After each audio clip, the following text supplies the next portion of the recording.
Hallelujah. Praise the Lord. கர்த்தருடைய நாமத்தினாலே உங்கள் எல்லோரையும் நாங்கள் வாழ்த்துகிறோம். விசேஷமாக வாய்ப்பளித்த போதகர் அவர்களுக்கும் பரிசுத்த ஆவியானவருக்கும் பிதாவாகிய குமாரனுக்கும் மேல் அன்பு வைத்த அன்பின் பிதாவுக்கும் நன்றி செலுத்துகிறோம். ஹல்லேலூயா. கர்த்தருடைய இரண்டாம் வருகைக்காக, ரகசிய வருகைக்காக ஆயத்தப்பட்டு கொண்டு இருக்கிற இந்த மணவாட்டி சபையினுடைய ஒவ்வொருவருக்காக உங்களுக்காக ஒரு வசனத்தை வாசித்து விட்டு மற்ற பகுதிக்கு செல்ல தேவன் உதவி செய்வாராக. பரிசுத்த ஆவியானவர் நம்மோடு கூட இடைப்படுவாராக. உங்களோடு கூட இந்த அபிஷேகம் பண்ணப்பட்ட ஒரு இடத்திலே ஒரு விதமான அர்ப்பணிப்போடு கூட வைராக்கியத்தோடு தேவனுடைய வேலையை செய்ய வேண்டும் என்று சொல்லி தன்னுடைய கார்ப்பரேட் வேலையை ரிசைன் பண்ணிவிட்டு தன்னுடைய ஊழியத்தை செய்த பாஸ்டர்களுடைய மத்தியிலே எங்களை தேவன் அழைத்து வந்தமைக்காக நாங்கள் நன்றி செலுத்துகிறோம். தேவன் தாமே அவர்கள் மத்தியிலே எங்களை வைத்திருப்பதற்காக நன்றி செலுத்துகிறோம். விசேஷமாக அவருடைய செய்தியை கேட்பதற்காக நாங்கள் கடந்து வந்தோம். ஆனாலும் கூட தேவன் இந்த நாளிலே இன்னொரு திட்டத்தை வைத்திருப்பதற்காக நாங்கள் நன்றி செலுத்துகிறோம். ஆமென். ஹல்லேலூயா. எடுத்தவர்கள் படிக்கலாம். அப்போஸ்தலனாகிய பவுல் தெசலோனிக்கேயருக்கு எழுதின 2ஆம் நிருபம் 1வது அதிகாரம் வசனம் 12. என்னுடைய வாழ்க்கையில் இந்த ஜெபம், இந்த நினைப்பூட்டுதல் மிகவும் என்னை தைரியப்படுத்துவது உண்டு.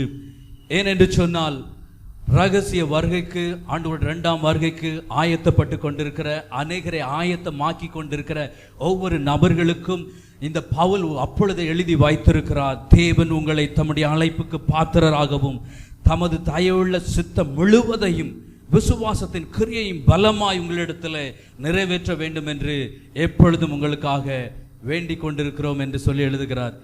பிரியமான சகோதர சகோதரிகளே, நம்முடைய ஒவ்வொருத்தருடைய நோக்கம் எல்லாம் ஆண்டவருடைய பரிபூர்ண சித்தம். ஆமென். ஹல்லேலூயா. ஒருவேளை நமக்கென்று பல திட்டங்கள் இருக்கலாம், நோக்கங்கள் இருக்கலாம், ஆசைகள் இருக்கலாம், வாஞ்சைகள் இருக்கலாம், வைராக்கியங்கள் இருக்கலாம். ஆனால் என்னை குறித்ததான ஒரு முழுவதுமான சித்தம், முழுவதுமான நோக்கம் என்னிலே நிறைவேறுகிறதா, அது நிறைவேற்ற வேண்டும் என்று பவுல் அப்படியாக ஆசைப்பட்டார். அந்த தெசலோனிக்கேயருடைய சபைகளுக்கு எழுதினார். அந்த ஜெபம் என்னை எப்பொழுதுமே ஊன்றி தள்ளி கொண்டிருக்கிறோம். ஒருவேளை என்னுடைய விருப்பம், என்னுடைய செயல்கள், என்னுடைய வாஞ்சைகள் ஒரு பக்கம் இருந்து கொண்டிருந்தாலும், ஆண்டவரே இது உம்முடைய சித்தம் முழுவதுமாய் 100% is it fulfilling through my life. ஒருவேளை அது இவைகள் இப்பொழுது நிறைவேறாமல் இருக்கலாம், ஒருவேளை தடுமாற்றத்தோடு வந்திருக்கலாம், பலவீனத்தோடு வந்திருக்கலாம். ஆனால் எது எப்படி இருந்தாலும் கூட அது முடிந்து போகவில்லை.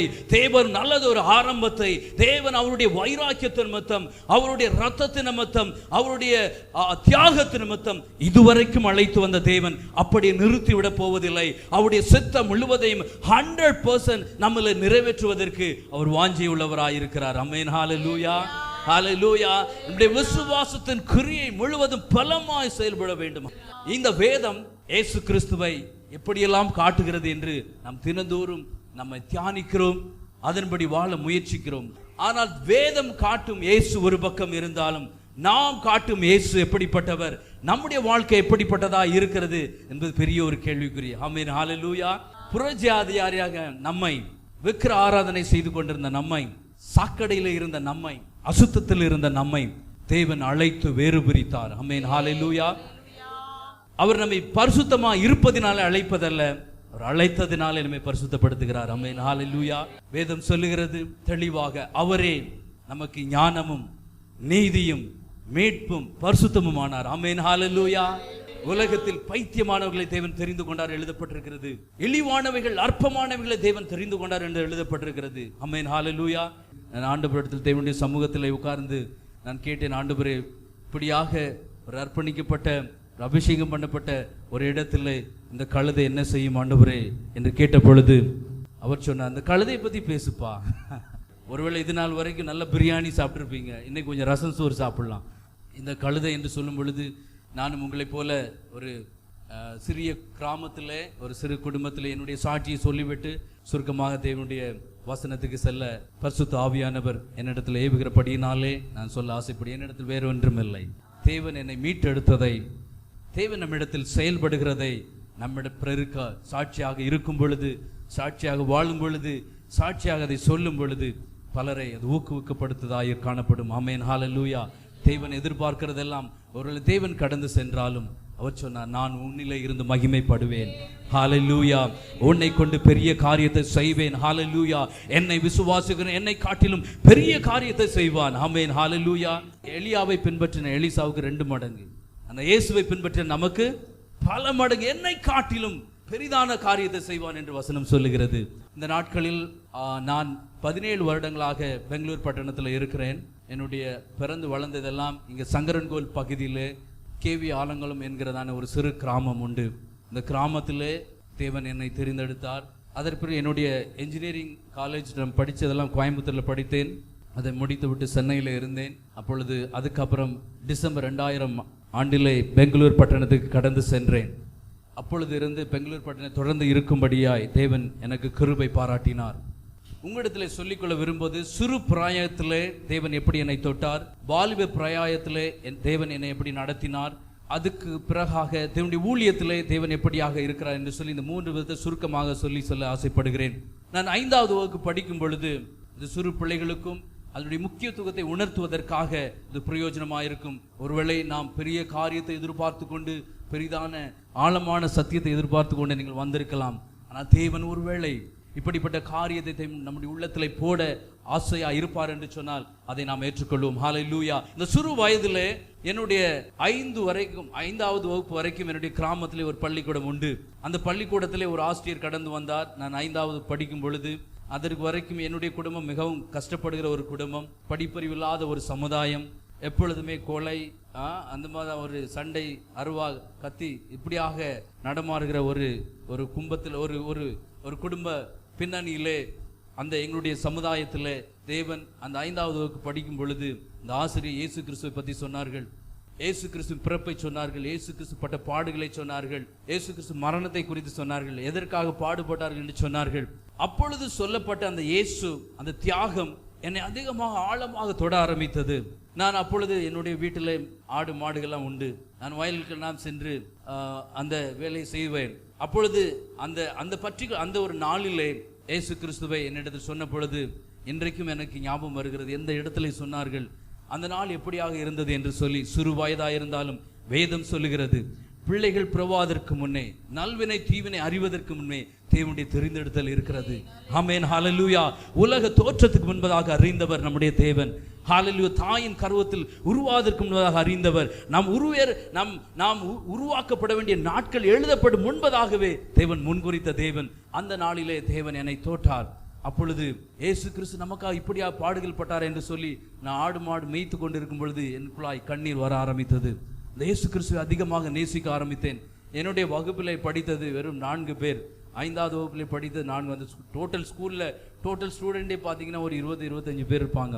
அப்படிப்பட்ட ஒரு சின்ன கிராமத்திலே அந்த பள்ளியிலே படித்த தேவன் என்னை தோட்டார். அப்பொழுது நான் அங்கு முதலாவதாக மதிப்பெண் பெறுவேன். அந்த 5 வரைக்கும் தான் அந்த ஸ்கூல் உண்டு. நான் எதுக்கு சொல்கிறேன்னா, சிறு வயதில் தேவன் என்னை தொட்ட பொழுது தேவனிடத்தில் நான் வாஞ்சா இருந்தபடியினாலே நான் அடுத்ததாக 6வது வகுப்பு நான் செல்ல வேண்டும். அந்த 6வது வகுப்பு ஒரு சின்ன எங்கள் கிராமத்தை விட ஒரு பெரிய கிராமம், பெரிய ஒரு சின்ன பட்டணம் என்று சொல்லலாம். அங்கே 200 பேர் அந்த 6வது வகுப்பிலே படிப்பார்கள். அந்த 200 பேர் படிக்கும் பொழுது என்னால் படிக்க வைக்க முடியாத ஒரு சூழ்நிலை. என்னுடைய குடும்பம் மிக கஷ்டப்பட்ட ஒரு குடும்பத்தில் இருந்தபடியினாலே என்னை படிப்பை நிறுத்த வேண்டும் என்று சொல்லி என்னுடைய பெற்றோர்கள் எவ்வளவு முயற்சி செய்தார்கள் என்று சொன்னால் வீட்டிலே வேலை செய்ய வேண்டும் என்று சொல்லி. ஆனாலும் கூட தேவனுடைய சித்தம் இருந்தபடியினாலே, தேவனுடைய அழைப்பு இருந்தபடியினாலே அந்த ஆசிரியர்களாம் என்னுடைய பெற்றோரிடத்தில் வந்து சொல்லுவார்கள், உங்கள் பையனை படிக்க அனுப்புங்க, நன்றாக படிக்கிறார், ஏன் தடை செய்ய வேண்டும் என்று சொல்லுவார்கள். இதன் நிமித்தம் என்னை கஷ்டப்பட அந்த வாத்தியார், அந்த டீச்சர், அந்த ஆசிரியர் நிமித்தம் என்னுடைய அப்பா அம்மா வந்து ஸ்கூலுக்கு அனுப்பி வைத்தார்கள். இப்படியாக அந்த செல்லும் பொழுது நான் ஆண்டவரிடம் ஜெபம் பண்ண ஆரம்பித்தேன். ஆண்டவரே, நான் இங்கு படிக்க முடியல ஆண்டவரே, நன்றாக படிக்கணும் ஆண்டவரே, எனக்கு உதவி பண்ணுங்க ஆண்டவரே என்று சொல்லும் பொழுது தேவன் எனக்கு உதவி செய்தார். நான் 6வது வகுப்பு படிக்கும் பொழுது நான் சொன்னேன், ஆண்டவரே, எந்த வகுப்பில் படித்தா கூட நான் வந்து ஃபர்ஸ்ட் ரேங்க் வாங்கணும் ஆண்டவரே. அது 4 பேராக இருந்தால் கூட, பிறகு 5 பேராக இருந்தால் நான் எதற்கு சொல்லுகிறேன் என்று சொன்னால், என்னுடைய சூழ்நிலை பார்க்கவில்லை, என்னுடைய நிலைமைகளை பார்க்கவில்லை. ஐயோ, என்னுடைய குடும்பம் கஷ்டப்படுறாங்க, எப்படி படிப்பாங்க, எப்படி காசு வரும், என்ன செய்வாங்க, ஐயோ ஒன்றுமே பண்ண முடியாது, இதெல்லாம் நான் பார்க்கவில்லை. எனக்கு சொன்னதெல்லாம் இயேசு பெரிய காரியத்தை செய்வார், அவர் நடத்துவார். இப்படிப்பட்ட தாவீதுடைய வாழ்க்கையில் பெரிய காரியத்தை செய்திருக்கிறார். எப்படியாக நோவா பேழையை கட்டும், அப்பொழுது சின்ன சின்ன உங்களுக்கெல்லாம் தெரியும், பெரிய பெரிய சத்தியங்கள்லாம் தெரியாது. ஆனால் தெரிந்ததெல்லாம் எப்படியாக ஆடு மேய்க்கிற இந்த தாவீதை பெரிய அரசனாகும் எனக்குள்ளே ஒரு பெரிய கேள்வி எழுந்து கொண்டிருக்கும். ஆண்டவரே, அப்படிப்பட்ட ஒரு தாவீதுக்கு ஒரு பெரிய செய்வேன், நான் அப்படித்தான் ஆண்டவரே, ஒரு சின்ன பையன் ஆண்டவரே, எப்படி ஆண்டவர் நீங்கள் செய்வீங்க? ஆனாலும் கூட அந்த வாஞ்சை எனக்குள்ளே இருந்தபடியினாலே, ஒரு ஆவல் இருந்தபடியினாலே நான் 6வது வகுப்பு படிப்பதற்கு தேவன் உதவி செய்தார். அந்த 6வது வகுப்பு படிக்கும்போது கூட அங்கேயும் கூட 1வது மதிப்பெண் வாங்குவதற்கு தேவன் உதவி செய்தார். எங்கள் வீட்டுக்கு யாருக்குமே தெரியாது, எங்கள் கிராமம் அட்ரஸ் இல்லாத ஒரு கிராமம். அப்பொழுது நான் மதிப்பெண் வாங்கின பொழுது எந்த ஒரு பையன், இந்த பையன் எங்கேருந்து வாரான், இந்த பையன் ஏதோ ஒரு இடத்துலேருந்து வாரான், அட்ரஸ் இல்லாத ஒரு பையனுக்கு ஒரு அட்ரஸை கொடுத்தார் தேவன் அந்த சிறு வயதிலிருந்து. அப்படியாக படிக்க படிக்க படிக்க என்னுடைய கிராமத்தினுடைய பேர் எல்லாருக்குமாக தெரிய ஆரம்பித்தது. அப்படியாக 10th ஸ்டாண்டர்ட் பப்ளிக் எக்ஸாம் வரும் பொழுது அங்கும் அதிலே முதல் மதிப்பெண் பெற்ற பொழுது அந்த சங்கரங்கோயில் தாலுகாவில் 2வதாக வருவதற்கு தேவன் உதவி செய்தார். அப்பொழுது படிப்பதற்கு மிகவும் கஷ்டம். எல்லாருமாக டியூஷன் போவாங்க, எல்லாம் செய்வாங்க. ஆனால் எனக்கு தெரிந்ததெல்லாம் ஆடு மேய்க்கிறது, மாடு மேய்க்கிறது, அதோடு சேர்த்து ஆண்டவர் தேடுறது. ஆண்டவர் தேடுறது பெருசான பைபிள்லாம் எனக்கு தெரியாது. அப்பொழுது ஒரு பைபிளுக்காக ஏங்கின நாட்கள் உண்டு. இந்த வேதம் இல்லாதபடிக்கு நான் ஆரம்ப நாட்களிலே, ஆண்டவரே எனக்கு ஒரு வேத புத்தகம் என் கையிலே கிடைக்காதா என்று சொல்லி இன்றைக்கும் ஞாபகம் வருகிறது. அந்த நாட்களில் இந்த சத்திய வழி என்று சொல்லி இந்த தெருவாக இந்த சுவிசேஷத்தை சொல்லிவிட்டு அந்த புத்தகத்தை கொண்டு செல்வார்கள். அந்த புத்தகத்திலே கடைசியாக இதெல்லாம் படித்து முடித்து விட்டு இந்த கேள்வி எழுதி அனுப்பினால் உங்களுக்காக இது ஒரு 8 டெஸ்ட் நீங்கள் பாஸ் பண்ணிட்டீங்கன்னா ஒரு பைபிள் உங்களுக்காக ஜீசஸ் கால்ஸ், இயேசு அழைக்கிறார், இப்போ டிஜிஎஸ் அவர்களுடைய இதிலிருந்து பைபிள் அனுப்புவார் என்று சொல்வார்கள். நான் வேகமாக படிக்க ஆரம்பித்தேன். எல்லா மதிப்பெண்ணும் 95, 96. அந்த புக்கை படித்து படித்து படித்து படித்து கொஸ்டின் எழுதி, அப்பொழுது ₹1.50 இருக்கும், 25 பைசா அந்த ஸ்டாம்பெல்லாம் போஸ்ட் பண்ணி நான் சென்னைக்கு அனுப்பி விடுவேன். அப்பொழுது பிறகு சகோதரர் டிஜிஎஸ் அவர்களுக்கு அவருடைய பிரிண்ட் பண்ணி எனக்காக அந்த லெட்டரை எழுப்புவார்கள். சிறு வயதில் இருக்கும் என்னுடைய கிராமத்துக்கு லெட்டர் தேடி வரும். என்னப்பா இந்த கிராமத்தில் யாருக்கு இந்த லெட்டர் வருகிறது என்று சொல்லி யோசிப்பார்கள். அதெல்லாம் யோசிக்கும் பொழுது தேவனுடைய அநாதி தீர்மானத்தை இப்பொழுது விளங்கிக் கொள்ள முடிகிறது. ஹல்லேலூயா. அப்படியாக படித்து எழுதும் பொழுது கிட்டத்தட்ட ஒரு 7 புத்தகங்கள் படித்து விட்டேன். 8வதாக வாங்குவதற்கு என்னிடத்தில் பணம் இல்லை. இந்த புத்தகம் வாங்குவதற்கு அப்படியே நின்று விட்டது. எனக்கு மீண்டுமாக தூய்மை ஏற்பட்டது, பைபிள் வாங்க முடியவில்லை. ஆனாலும் கூட அந்த படித்த சம்பவங்கள், அந்த புத்தகத்தில் சிறு சிறு புத்தகங்கள், மத்தேயு புத்தகம், லூக்கா புத்தகத்தில் எழுதின அந்த சம்பவங்கள் எல்லாம் என்னை அதிகமாக தேற்றுவது உண்டு. தேவன் இப்படியாக என்னை பலப்படுத்தி வந்தான். 12வது வகுப்பு படிக்கும் பொழுது எனக்குள்ளே ஒரு வாஞ்சை ஏற்பட்டது. ஆண்டவரே, நான் ஒரு மெடிக்கல் படிக்கணும், ஒரு MBBS ஆகணும் அப்படின்னு சொல்லிட்டு நல்ல ஒரு என்ன மெரிட்டில் பாஸ் பண்ணணும்னு சொல்லிட்டு அதிகமாக படிக்க ஆரம்பித்தேன். ஆண்டவர் எனக்கு உதவி செய்தார். ஆனால் நடந்தது என்ன, 287 கட் ஆஃப் மார்க். நான் சொல்லுகிறது 1996 நான் சொல்லிட்டு இருக்கேன். என்னுடைய +2 படிக்கும்போது என்னுடைய கட் ஆஃப் மார்க் 285.5. 1.5 மார்க்ஸில் என்னுடைய மெடிக்கல் சீட் போய்விட்டது. எனவே 3 நாட்களாக தேவனிடத்தில் நான் தனியாக யாரிடத்திலும் செல்ல மாட்டேன், நீங்கள் யாரிடத்திலும் சொல்வதில்லை. தனியாக காட்டுக்கு சென்று, மலைகளுக்கு சென்று, பாறைகளுக்கு சென்று நான் தனியாக ஆண்டவரிடத்தில் அழுது கொண்டிருப்பேன். அந்த அழுதல் இப்பொழுது புரிகிறது. ஆண்டவர் அதை நினைவு கூர்ந்தார். ஆனாலும் கூட அப்படி கிடைக்கவில்லை என்று சொன்னால் இன்ஜினியரிங் படிப்பதற்கு தேவன் உதவி செய்தார். மெரிட்டில் எல்லாவற்றிலும் பாஸ் பண்ணுவதற்கு. நான் அந்த நாட்களில் விசேஷமாக இந்த சிறு வயதில் தேவன் இந்த சிறு பிள்ளைகள் இங்கே சத்தியத்தை சொல்லுகிற பொழுது அதற்குரிய பலனை ஆண்டவர் கொடுக்கிறார். ஆமென், ஹல்லேலூயா. நீங்கள் விதைக்கிற விதை அது பலன் கொடுக்கிறதா இருக்கிறது. அதே போல நான் அப்பொழுது 12வது வகுப்பு படிக்கும் பொழுது எனக்கு கெமிஸ்ட்ரியில் ரொம்ப கஷ்டமாக இருக்கும். என்னை மிகவும் ஒரு அஷேம்டாக இருக்கும். எல்லா சப்ஜெக்டும் நல்லா மதிப்பெண் எடுப்பேன். ஆனால் அந்த கெமிஸ்ட்ரி மட்டும் எனக்கு ரொம்ப டஃப்பாக இருக்கும். அப்பொழுது நான் ஆண்டவரில் கேட்பேன், ஆண்டவரே என்ன ஆண்டவர் இது மட்டும் கஷ்டமாக இருக்குன்னு சொல்லிட்டு. ஆனால் நடந்தது என்ன, என்னுடைய புத்தகத்திலே அப்பொழுது பைபிள் இல்லாதபடியினாலே, காரியங்கள் இல்லாதபடியினாலே ஒரு இயேசு போட்டோ என்னுடைய டெக்ஸ்ட் புக்கில் வச்சுருப்பேன். அப்பொழுது அந்த டீச்சர் கொஸ்டின் கேட்கும் பொழுது அந்த என்னுடைய புக்கை எடுத்து கொஸ்டின் கேட்கும்போது இயேசு படம் கீழே விழுந்துச்சு. அப்பொழுது அவ்வளவா சத்தியம் தெரியாத நிலைமைகளில் அந்த இயேசுவின் படத்தை கீழே விழுந்த பொழுது நான் ஓடி போய் எடுத்தேன். அப்பொழுது அந்த ஆசிரியர் சொன்னார்கள், நீ எப்பப்பா நீ சர்ச்சுக்கு போக ஆரம்பிச்ச, நீயும் கிறிஸ்டியனா அப்படின்னு கேட்ட பொழுது எல்லாரும் சிரிச்சாங்க. எல்லாரும் கேவலமாக சிரித்த பொழுது இன்றைக்கும் ஞாபகம் வருகிறது. அந்த கெமிஸ்ட்ரியில் ஏன்னா அந்த ஒரு சப்ஜெக்டில் மட்டும் நான் குறையா எடுப்பேன், மற்ற எல்லா சப்ஜெக்டும் நல்லா மதிப்பெண் எடுத்தாலும் கூட அது எனக்கு மிகவும் துக்கமாக இருந்தது. தேவனிடத்தில் நான் சொன்னேன், ஆண்டவரே இப்படிப்பட்ட ஒரு அவமானம் ஏற்பட்டு விட்டது என்று சொல்லி. நடந்தது என்ன தெரியுமா, அந்த ஸ்கூலில் இதுவரைக்கும் இல்லாத 200 out of 200 மார்க் வாங்குவதற்கு அந்த நாளிலே தேவன் கிருபை செய்தார். ஆமென், ஹல்லேலூயா. இப்படியாக எதுக்கு சொல்ல, தேவனை நினைத்த நாட்களில் எண்ணுவதற்கும் வேண்டுவதற்கும் மேலான காரியத்தை செய்கிற நம்முடைய கர்த்தர். ஹல்லேலூயா. இந்த கழுதைக்கு செய்தார் என்று சொன்னால் பரிசுத்த சந்ததியில் இருக்கிற உங்கள் சந்ததியை தேவன் பெருக பண்ணுவது எவ்வளவு நிச்சயம். ஆமென், ஹல்லேலூயா. தேவனுடைய அழைப்புக்கு பாத்திரவான்களாய், அவருடைய அழைப்புக்கு முற்றிலும் பாத்திரவான்களாய் நடத்துவது எவ்வளவு நிச்சயம். ஹல்லேலூயா. அந்த நாட்களில் தேவன் என்னை காலேஜுக்கு அழைத்து சென்றார். CIT கோயம்புத்தூர் இன்ஸ்டிடியூட் ஆஃப் டெக்னாலஜியில் நான் படித்து கொண்டிருக்கும் பொழுது, இப்பொழுது இயேசு கிறிஸ்துவோடு கூட இருந்த குடும்பத்தோடு இருந்து அங்கே தனியாக அந்த ஹாஸ்டலில் படிக்கும்போது தெரியும் வாலிப நாட்களுடைய மனம் எப்படி தடுமாறும் என்று சொல்லி, அதே தடுமாற்றம் எனக்கு வந்தது. ஒருவேளை இயேசு கிறிஸ்துவை அறிந்து கொண்டேன், இயேசு கிறிஸ்துவனுடைய அன்பை தெரிந்தாலும் கூட என்னுடைய வீட்டில், என்னுடைய கிராமத்தில் சாட்சியுள்ள மக்கள் கிடையாது. சபை உண்டு, இந்த வேதத்தை எடுத்து போவார்கள். ஆனால் எனக்கெல்லாம் தெரிந்தது, ஓகே நன்றாக இருக்க வேண்டும். திருவள்ளுவர் சொல்லுவது போல நன்மை கிடைக்கும் பொய் கூட சொல்லலாம். இப்படியாக பலவிதமான இந்த தத்துவத்திலே வளர்ந்த, அப்படியாக பழக்கப்பட்டு அவங்க ஏனென்று சொன்னால் சர்ச்சு போவாங்க, அவங்களும் சண்டை போடுவாங்க. சர்ச்சு போவாங்க, அவங்களுக்குள்ளே ஒரு பாலிடிக்ஸ் இருக்கும், அவங்களுக்குள்ளே ஒரு பாகுபாடெல்லாம் இருக்கும். இதெல்லாம் பார்ப்பேன். சிறு வயதில் இருந்தால் கூட ஆண்டவரே ஓ இப்படி தான் போல கிறிஸ்தவம். ஏன்னா அப்போ எனக்கு தெரியாது யார் இயேசு, எப்படிப்பட்ட ஜனங்களே எனக்கு தெரியாது.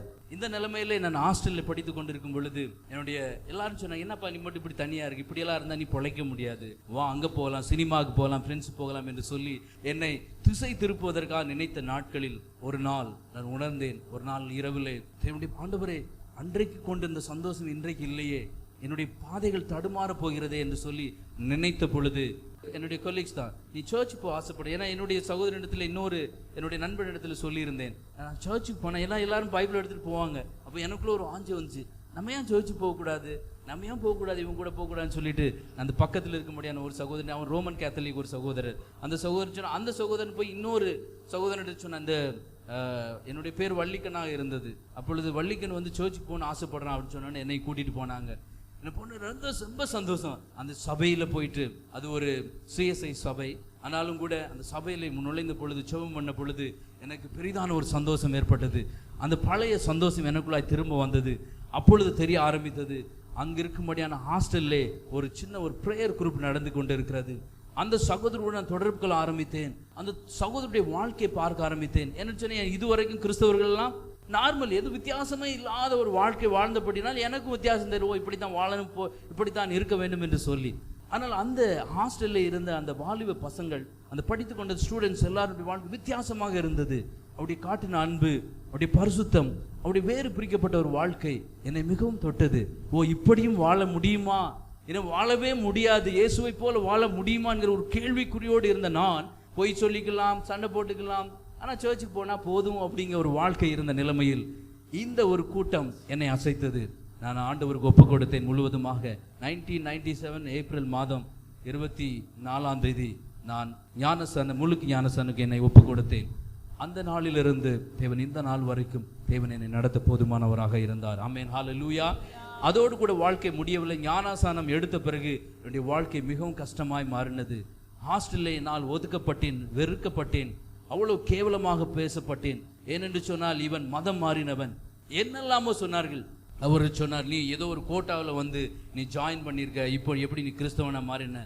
நான் அவர்களுக்கு தைரியமாக சொல்வேன், நான் எந்த ஒரு கோட்டாவிலையும் வரவில்லை, நான் மெரிட்டில் நான் வந்திருக்கிறேன், நான் எந்த ஒரு கோட்டாவையும் பயன்படுத்தி இந்த காலேஜில் வந்து நான் ஜாயின் பண்ணவில்லை. எனவே நீங்கள் யார் என்ன சொன்னாலும் என்னுடைய கோட்டா என்னை பாதிக்காது. ஆமென், ஹல்லேலூயா, ஹல்லேலூயா.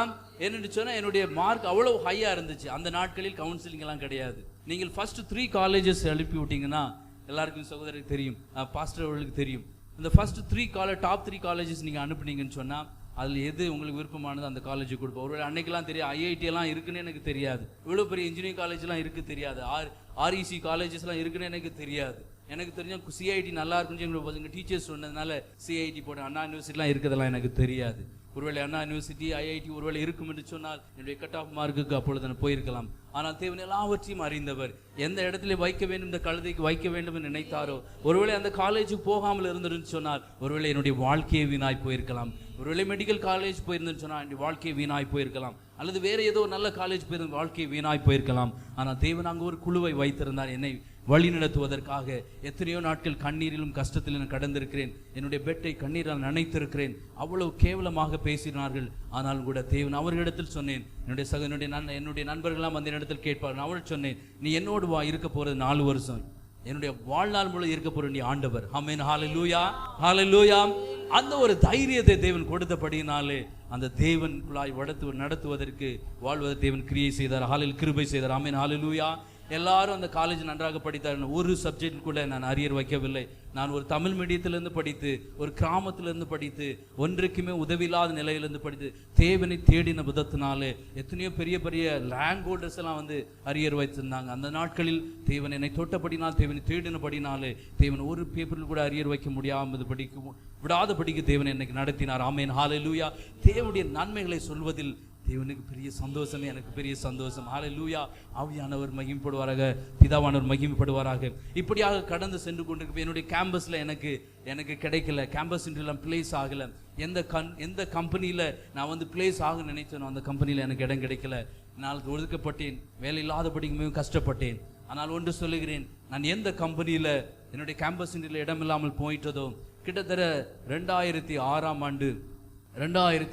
ஆண்டில் அதே கம்பெனி, நான் பெங்களூரில் இருக்கும் பொழுது அதே கம்பெனிக்கு வேறு பொசிஷனில் நான் செலக்ட் ஆகப்பட்டேன். ஆமென், ஹல்லேலூயா.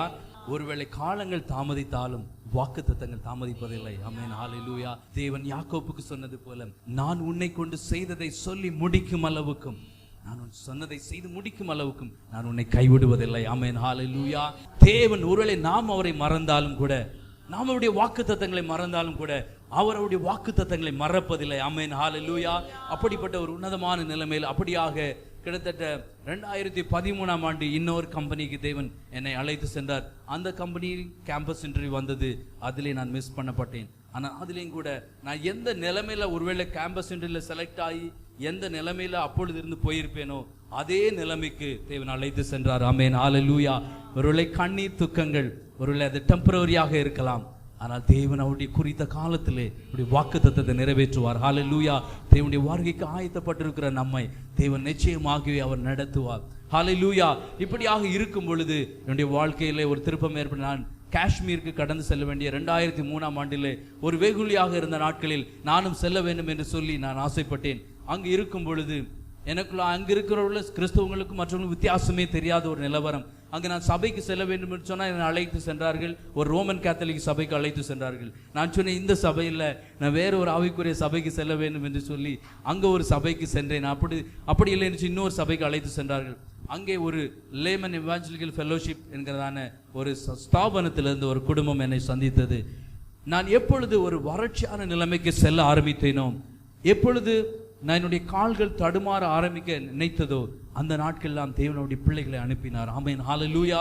அவருடைய முழு வாழ்க்கையும் எனக்கு ஒரு பிரயோஜனமாக இருந்தது. அவருடைய சாட்சி எனக்கு ஒரு பிரயோஜனமாக இருந்தது. அங்கே அவர்களோடு சேர்ந்து அந்த ஊழிய பாதையிலே கலந்து கொள்வதற்கு தேவன் என்னை ட்ரெயின் பண்ணினார். ஆமென், ஹல்லேலூயா. நான் காலேஜில் படிக்கும் பொழுது கோத்தகிரிக்கெல்லாம் போயிட்டு இந்த லீடர்ஷிப் ட்ரைனிங்கில் இந்த கழுதைக்கு அங்கெல்லாம் போயிட்டு ட்ரைனிங் எடுப்பாங்க. ஒரு 10 days தங்கியிருந்து முழுவதுமாக எப்படி வேதாகமத்தை கற்றுக்கொள்வது, எப்படி சாட்சியாக வாழ்வது, எப்படி லீட் பண்ண. ரொம்ப ஷையானவன், ஒருத்தரையும் பேச முடியாது. எங்கேயுமே ஒரு ஓரத்தில் இருந்து ஒதுங்கி கொண்டிருப்பேன். எல்லாம் பின்னாடி தங்கியிருக்க வேண்டும். நான் எப்பொழுதுமே பின்னாடி இருக்க வேண்டும் என்று நினைத்த ஒரு மனிதனை தேவன் இப்படியாக மாற்றினார். ஆமென், ஹல்லேலூயா. தேவன் அவருடைய தயவுள்ள சுத்தம் முழுவதை நிறைவேற்றும் வரைக்கும் தேவன் நம்மை கைவிடுவதில்லை. ஆமென், ஹல்லேலூயா. அப்படியாக தேவன் என்னை நடத்தி சென்றார். அப்படி வாழ்ந்து கொண்டிருக்கும் பொழுது 2008ஆம் ஆண்டு ஸ்ரீலங்கா தேசத்துக்கு செல்ல வேண்டிய ஒரு நிலைமை ஏற்பட்டது. ஒருவேளை அது ஒரு தேவ வழி நடத்தலாக இருக்கலாம். ஒருவேளை என்னவென்று தெரியாத வேலை வந்தது. வேலை செய்து கொண்டே வேலை வரும் பொழுது தேவன் அந்த வேலையின் ஊடாக ஊழியங்களை பார்ப்பதற்கும் தேசங்களை பார்ப்பதற்கும் தேவன் எனக்கு உதவி செய்தார். ஆமென், ஹல்லேலூயா. அங்கு இருந்து கொண்டிருந்த பொழுதும் என்னுடைய ஆவிக்குரிய வாழ்க்கையிலே ஒரு வறட்சி ஏற்பட்ட நிலைமையில் தேவனை விட்டு விடுவோமோ என்கிற ஒரு ஊழியத்தில் இல்லாத நிலைமை ஏற்படும் என்ற ஒரு பயம் ஏற்பட்ட பொழுது அங்கு ஒரு சகோதரனை ஏற்படுத்தினார். சீலோன் பெண்டிகாஸ்டல் மிஷன் என்கிறதான ஒரு ஸ்தாபனத்திலிருந்து ஒரு சகோதரன் என்னோடு மிகவும் ஐக்கியப்பட்டு அங்கே என்னை அதிகமாக ஒரு ஐக்கியத்தில் நடத்தினார். ஆமென், ஹல்லேலூயா. அந்த சபையினுடைய சத்தியங்களிலும் அந்த சபையினுடைய வழிநடத்துகளிலும் தேவன் கலந்து கொள்வதற்கு தேவன் உதவி செய்தார். அதில் இல்லாமல் இருந்தாலும் கூட பல இடங்களுக்கு செல்வதற்கு, பல அங்கே இண்டிபெண்டன்ட் சர்ச் மூலமாய் செல்வதற்கு தேவன் எனக்கு உதவி செய்தார். பரிசுத்த ஆவியானவர் என்னை பலப்படுத்தினார். நான் சொல்ல வருகிறது என்று சொன்னால், வாலிபன் நாட்களில் கால்கள் தடுமாற நினைத்த பொழுது, நம்முடைய வாஞ்சை தேவனுக்கு நேராக இருக்கும் பொழுது, ஆண்டவருடைய வருகை சமயமாய் இருக்கிறபடினாலே உம்மை நான் இழந்து போயிடக்கூடாது என்று நினைக்கும் பொழுது தேவன் நிச்சயமாக ஆட்களை அனுப்புகிறார். அப்படி ஐக்கியத்தை அனுப்புகிறார். என்னுடைய வாலிப நாட்கள் கெட்டு போகாமல் இருப்பதற்கு காரணம் வாலிபருடைய ஐக்கியம், ஹல்லேலூயா, அவரோடு இணைந்து இருக்கிறதான பிள்ளைகளுடைய ஐக்கியத்தில் இருந்தபடியினாலே அந்த ஐக்கியத்தை முக்கியத்துவப்படுத்த விரும்புகிறேன். ஒருவேளை நீங்கள் தனிப்பட்ட வாழ்க்கையில் இருந்தாலும் தேவனோடு உறவு கொள்கிற நிலைமை, தேவனோடு உறவாடுகிற நிலைமை, தேவனோடு சம்பாஷிக்கிற ஒரு நிலைமை இருந்தாலும் கூட நாம் கூடுகிற ஒரு நிலைமை, நாம் செய்கிறதான ஐக்கியம் எப்படிப்பட்டதா இருக்கிறது என்பது மிகவும் முக்கியமான ஒரு கேள்விக்குறி. ஒருவேளை நம்ம குடும்பங்கள் இருந்தாலும் கூட நம்ம பாஸ்டரோடு பேசி கொண்டிருக்கும்போது அவர் சொன்னார்கள், தேவனுடைய பிள்ளைகள் ஒன்று கூடி இருப்பது பெரிதான பாக்கியம், பெரிதான சந்தோஷம். ஹல்லேலூயா. தேவனுடைய சபையிலே தேவனுடைய பிள்ளைகளோடு ஆராதிப்பது பெரிய கிருபை. ஹல்லேலூயா. ஒரு சபையை விட்டு வெளியே போகும் பொழுதும் சபையினுடைய பிள்ளைகளோடு குடும்பங்களோடு ஐக்கியப்பட்டது பெரிதான ஒரு கிருபை. ஒருவேளை நான் ஒரு கார்ப்பரேட்ல ஒர்க் பண்றேன், அவங்களோடு இருக்கிற ஒரு ஐக்கியத்தை காட்டிலும் தேவ பிள்ளைகளோடு இருக்கிற ஐக்கியம் பெரியது. ஹல்லேலூயா. தேவனோடு அந்த கிராஸ் என்று சொல்லுகிற பொழுது ஒன்று தேவனோடு இருக்கிற ஐக்கியம், இன்னொரு கிராஸ் என்பது என்று சொல்லும் பொழுது மக்களோடு இருக்கிற ஐக்கியம். ஹல்லேலூயா. உன்னுடைய சகோதரனை, பக்கத்தில் இருக்கிற சகோதரனை நேசிக்காதவன் தேவனிடத்தில் அன்பு கூறுகிறேன் என்று சொல்வது எவ்வளவு பெரிய முட்டாள்தனம். ஆமென். ஹல்லேலூயா. ஹல்லேலூயா. எனவே நம்முடைய ஐக்கியம் தேவனோடு இருக்க வேண்டும், நம்முடைய மக்களோடும் இருக்க வேண்டியது அவசியம். தேவன் குமாரனை அனுப்பும் பொழுது ஜனங்களோடு சஞ்சரிப்பவர் இம்மானுவேலராக அனுப்பினார். ஹல்லேலூயா. ஜனங்களோடு இருப்பதற்கு, மக்களோடு இருப்பதற்காக அந்த இம்மானுவேலரை அனுப்பினார். ஹல்லேலூயா. இப்படியாக வாலிப நாட்களில் தேவன் என்னோடு கூட இருந்து என்னை நடத்தினார், இந்த கழுதையை நடத்தினார். ஹல்லேலூயா.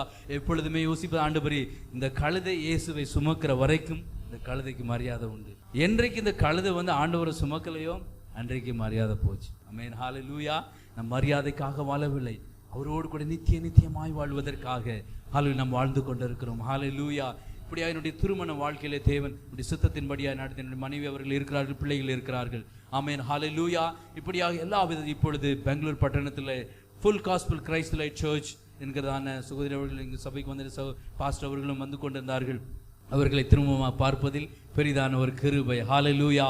தேவன் இப்படியாக இந்த கழுதை நடத்தி வந்தபடியினாலே தேவனுக்கு நான் நன்றி செலுத்துகிறேன். ஒருவேளை நான் நினைத்தேன், ஸ்ரீலங்கா பட்டணத்தில் ஒரு கம்ஃபர்டான ஒரு லைஃப், எனக்கு நல்ல ஒரு கெஸ்ட் ஹவுஸ், நல்ல சர்வன், நல்ல போயிட்டு வர்றதுக்கு என்னுடைய ஓன் இஷ்டப்படி என்னுடைய டிரான்ஸ்போர்ட்லாம் இருப்பதற்கான நல்ல சம்பளம் எல்லாமே இருந்தாலும் கூட நான் உணர ஆரம்பித்தேன், தேவன் ஒரு நோக்கத்தோடு ஒரு கம்பெனியை எஸ்டாப்ளிஷ் பண்ணும்படியாய் கஷ்டமான சூழ்நிலை, இந்த எல்டிடி சண்டைகளாக நடந்து கொண்டிருக்க நேரத்தில் அந்த தேவன் என்னை அனுப்பினார். அவைகளாம் சண்டையெல்லாம் யுத்தமெல்லாம் முடிந்த பிறகு, எல்லாமே ஆன பிறகு ஒரு கம்ஃபர்டான லைஃப்குள்ளே வந்த பொழுது ஆண்டவரிடத்தில் கேட்டேன், ஆண்டவரே, உம்முடைய சித்தம் இருந்தால் என்னை இந்தியாவுக்கு திரும்ப அழைத்து செல்லும். நான் ஒரு காம்படிட்டிவ் வேர்ல்டில் வாழ ஆசைப்படுகிறேன். நான் ஒரு போட்டியுள்ள, ஒரு திறமையுள்ள இடத்துல, பெரிதான ஊழியக்காரர்கள் இருக்கிறதான இடத்துல, பெரிதான ஒரு வாஞ்சை இருக்கிற இடத்துல நான் வாழ ஆசைப்படுகிறேன், என்னுடைய காலத்தை கழிக்க ஆசைப்படுகிறேன் என்று சொன்ன பொழுது ஒரு வேலையை தேவன் இந்திய தேசத்தில் கட்டளையிட்டார். திரும்பமாக கொண்டு வருவதற்கு தேவன் உதவி செய்தார். ஆமென். ஹல்லேலூயா. நாம் படித்தோம், தேவன் உங்களை தமது அழைப்புக்கு பாத்திரராகவும் அவருடைய சித்தம் முழுவதையும் நம்மளே நிறைவேற்ற அவர் பிரயாசப்பட்டு கொண்டிருக்கிறார். இன்னொன்று காரியத்தை இங்கு நாம் படிக்கலாம். அவருடைய சித்தம் முழுவதையும், இன்னைக்கு அநேகர் என்ன பிரச்சனைனா, நமக்குள்ளே ஒரு காரியத்தை யோசித்துக் கொண்டு நம்முடைய மாம்சத்து நிமித்தம் சில காரியங்களை டிசிஷன்ஸ் எடுக்கும் பொழுது நாம் யோசிக்கிறோம், ஒருவேளை தேவ சித்தம் என்று பல நேரங்களில் நான் தவறாக புரிந்து கொண்டது உண்டு. பல நேரங்களில் என்னிடத்தில் வேற காரியம், பிசாசானவன் பேசின காரியத்தை தேவன் பேசினார் என்று சொல்லி சில டிசிஷன்ஸ் கூட தவறாக எடுத்த நாட்கள் உண்டு. அப்புறமாக நான் யோசிக்கும் பொழுது அதனுடைய காரிய விளக்கத்தை இந்த வசனத்தின் மூலமாய் புரிந்து கொள்வதற்கு தேவன் உதவி செய்தார். படித்துக்கலாம். ரோமர் 12வது அதிகாரம் 2வது வசனத்தை. நீங்கள் இந்த இப்பிரபஞ்சத்திற்கு ஒத்த வேஷம் தெரியாமல் தேவனுடைய நன்மையும் பிரியமும் பரிபூர்ணவுமான சித்தம் இன்னதென்று பகுத்தறியத்தக்கதாக உங்கள் மனம் புதிதாயிருந்தாலே மறுரூபமாகுங்கள். ஆமென். ஹல்லேலூயா. நம்ம எல்லாருமே ஆசைப்படுகிறோம் ஒரு விதத்துல. ஒருவேளை எந்த டினாமினேஷனா இருந்தாலும் பரவாயில்ல, எல்லோருமே ஒரு விதத்துல தேவனோடு கூட ஊழியம் செய்ய வேண்டும், அவருடைய வருகையிலே காணப்பட வேண்டும், அநேகரை ஆயத்தப்படுத்த வேண்டும், அநேக சிறை இருப்பிலை ஜனங்களை விடுதலை செய்ய வேண்டும். ஹல்லேலூயா. தினந்தோறும் நாள்தோறும் மணிக்கணக்காய் தேவனுடைய சமூகத்தில் கலைக்க வேண்டும் என்று சொல்லி நாம் விருப்பப்பட்டாலும் கூட, நாம் ஆசைப்பட்டாலும் கூட, நாம் செய்கிற காரியங்கள் நாம் நிறைவேற வேண்டும் வாஞ்சித்தாலும் கூட அது நிறைவேறாமல் போகிறது. நம்முடைய டிசிஷன்ஸ் தவறாக போகிறது, நம்முடைய நோக்கங்கள் தவறாக போகிறது, நம்முடைய விருப்பங்கள் ஒருவேளை நிறைவேறாமல் போகிறது. காரணம் என்னவென்று சொன்னால், இங்கே எழுதப்பட்டிருக்கிறது, உங்களுடைய மனம் புதிதாகிறதுனாலே மறுரூபமாங்கள். எதற்காக மறுரூபமாக வேண்டும், எதற்காக ஒரு புதிய மனதை தரித்துக் கொள்ள வேண்டும் என்று சொன்னால், அவருடைய தேவனுடைய நன்மை, பிரியம், பரிபூரணம் நிறைந்த அவருடைய சித்தத்தை அறிந்து கொள்வதற்காக.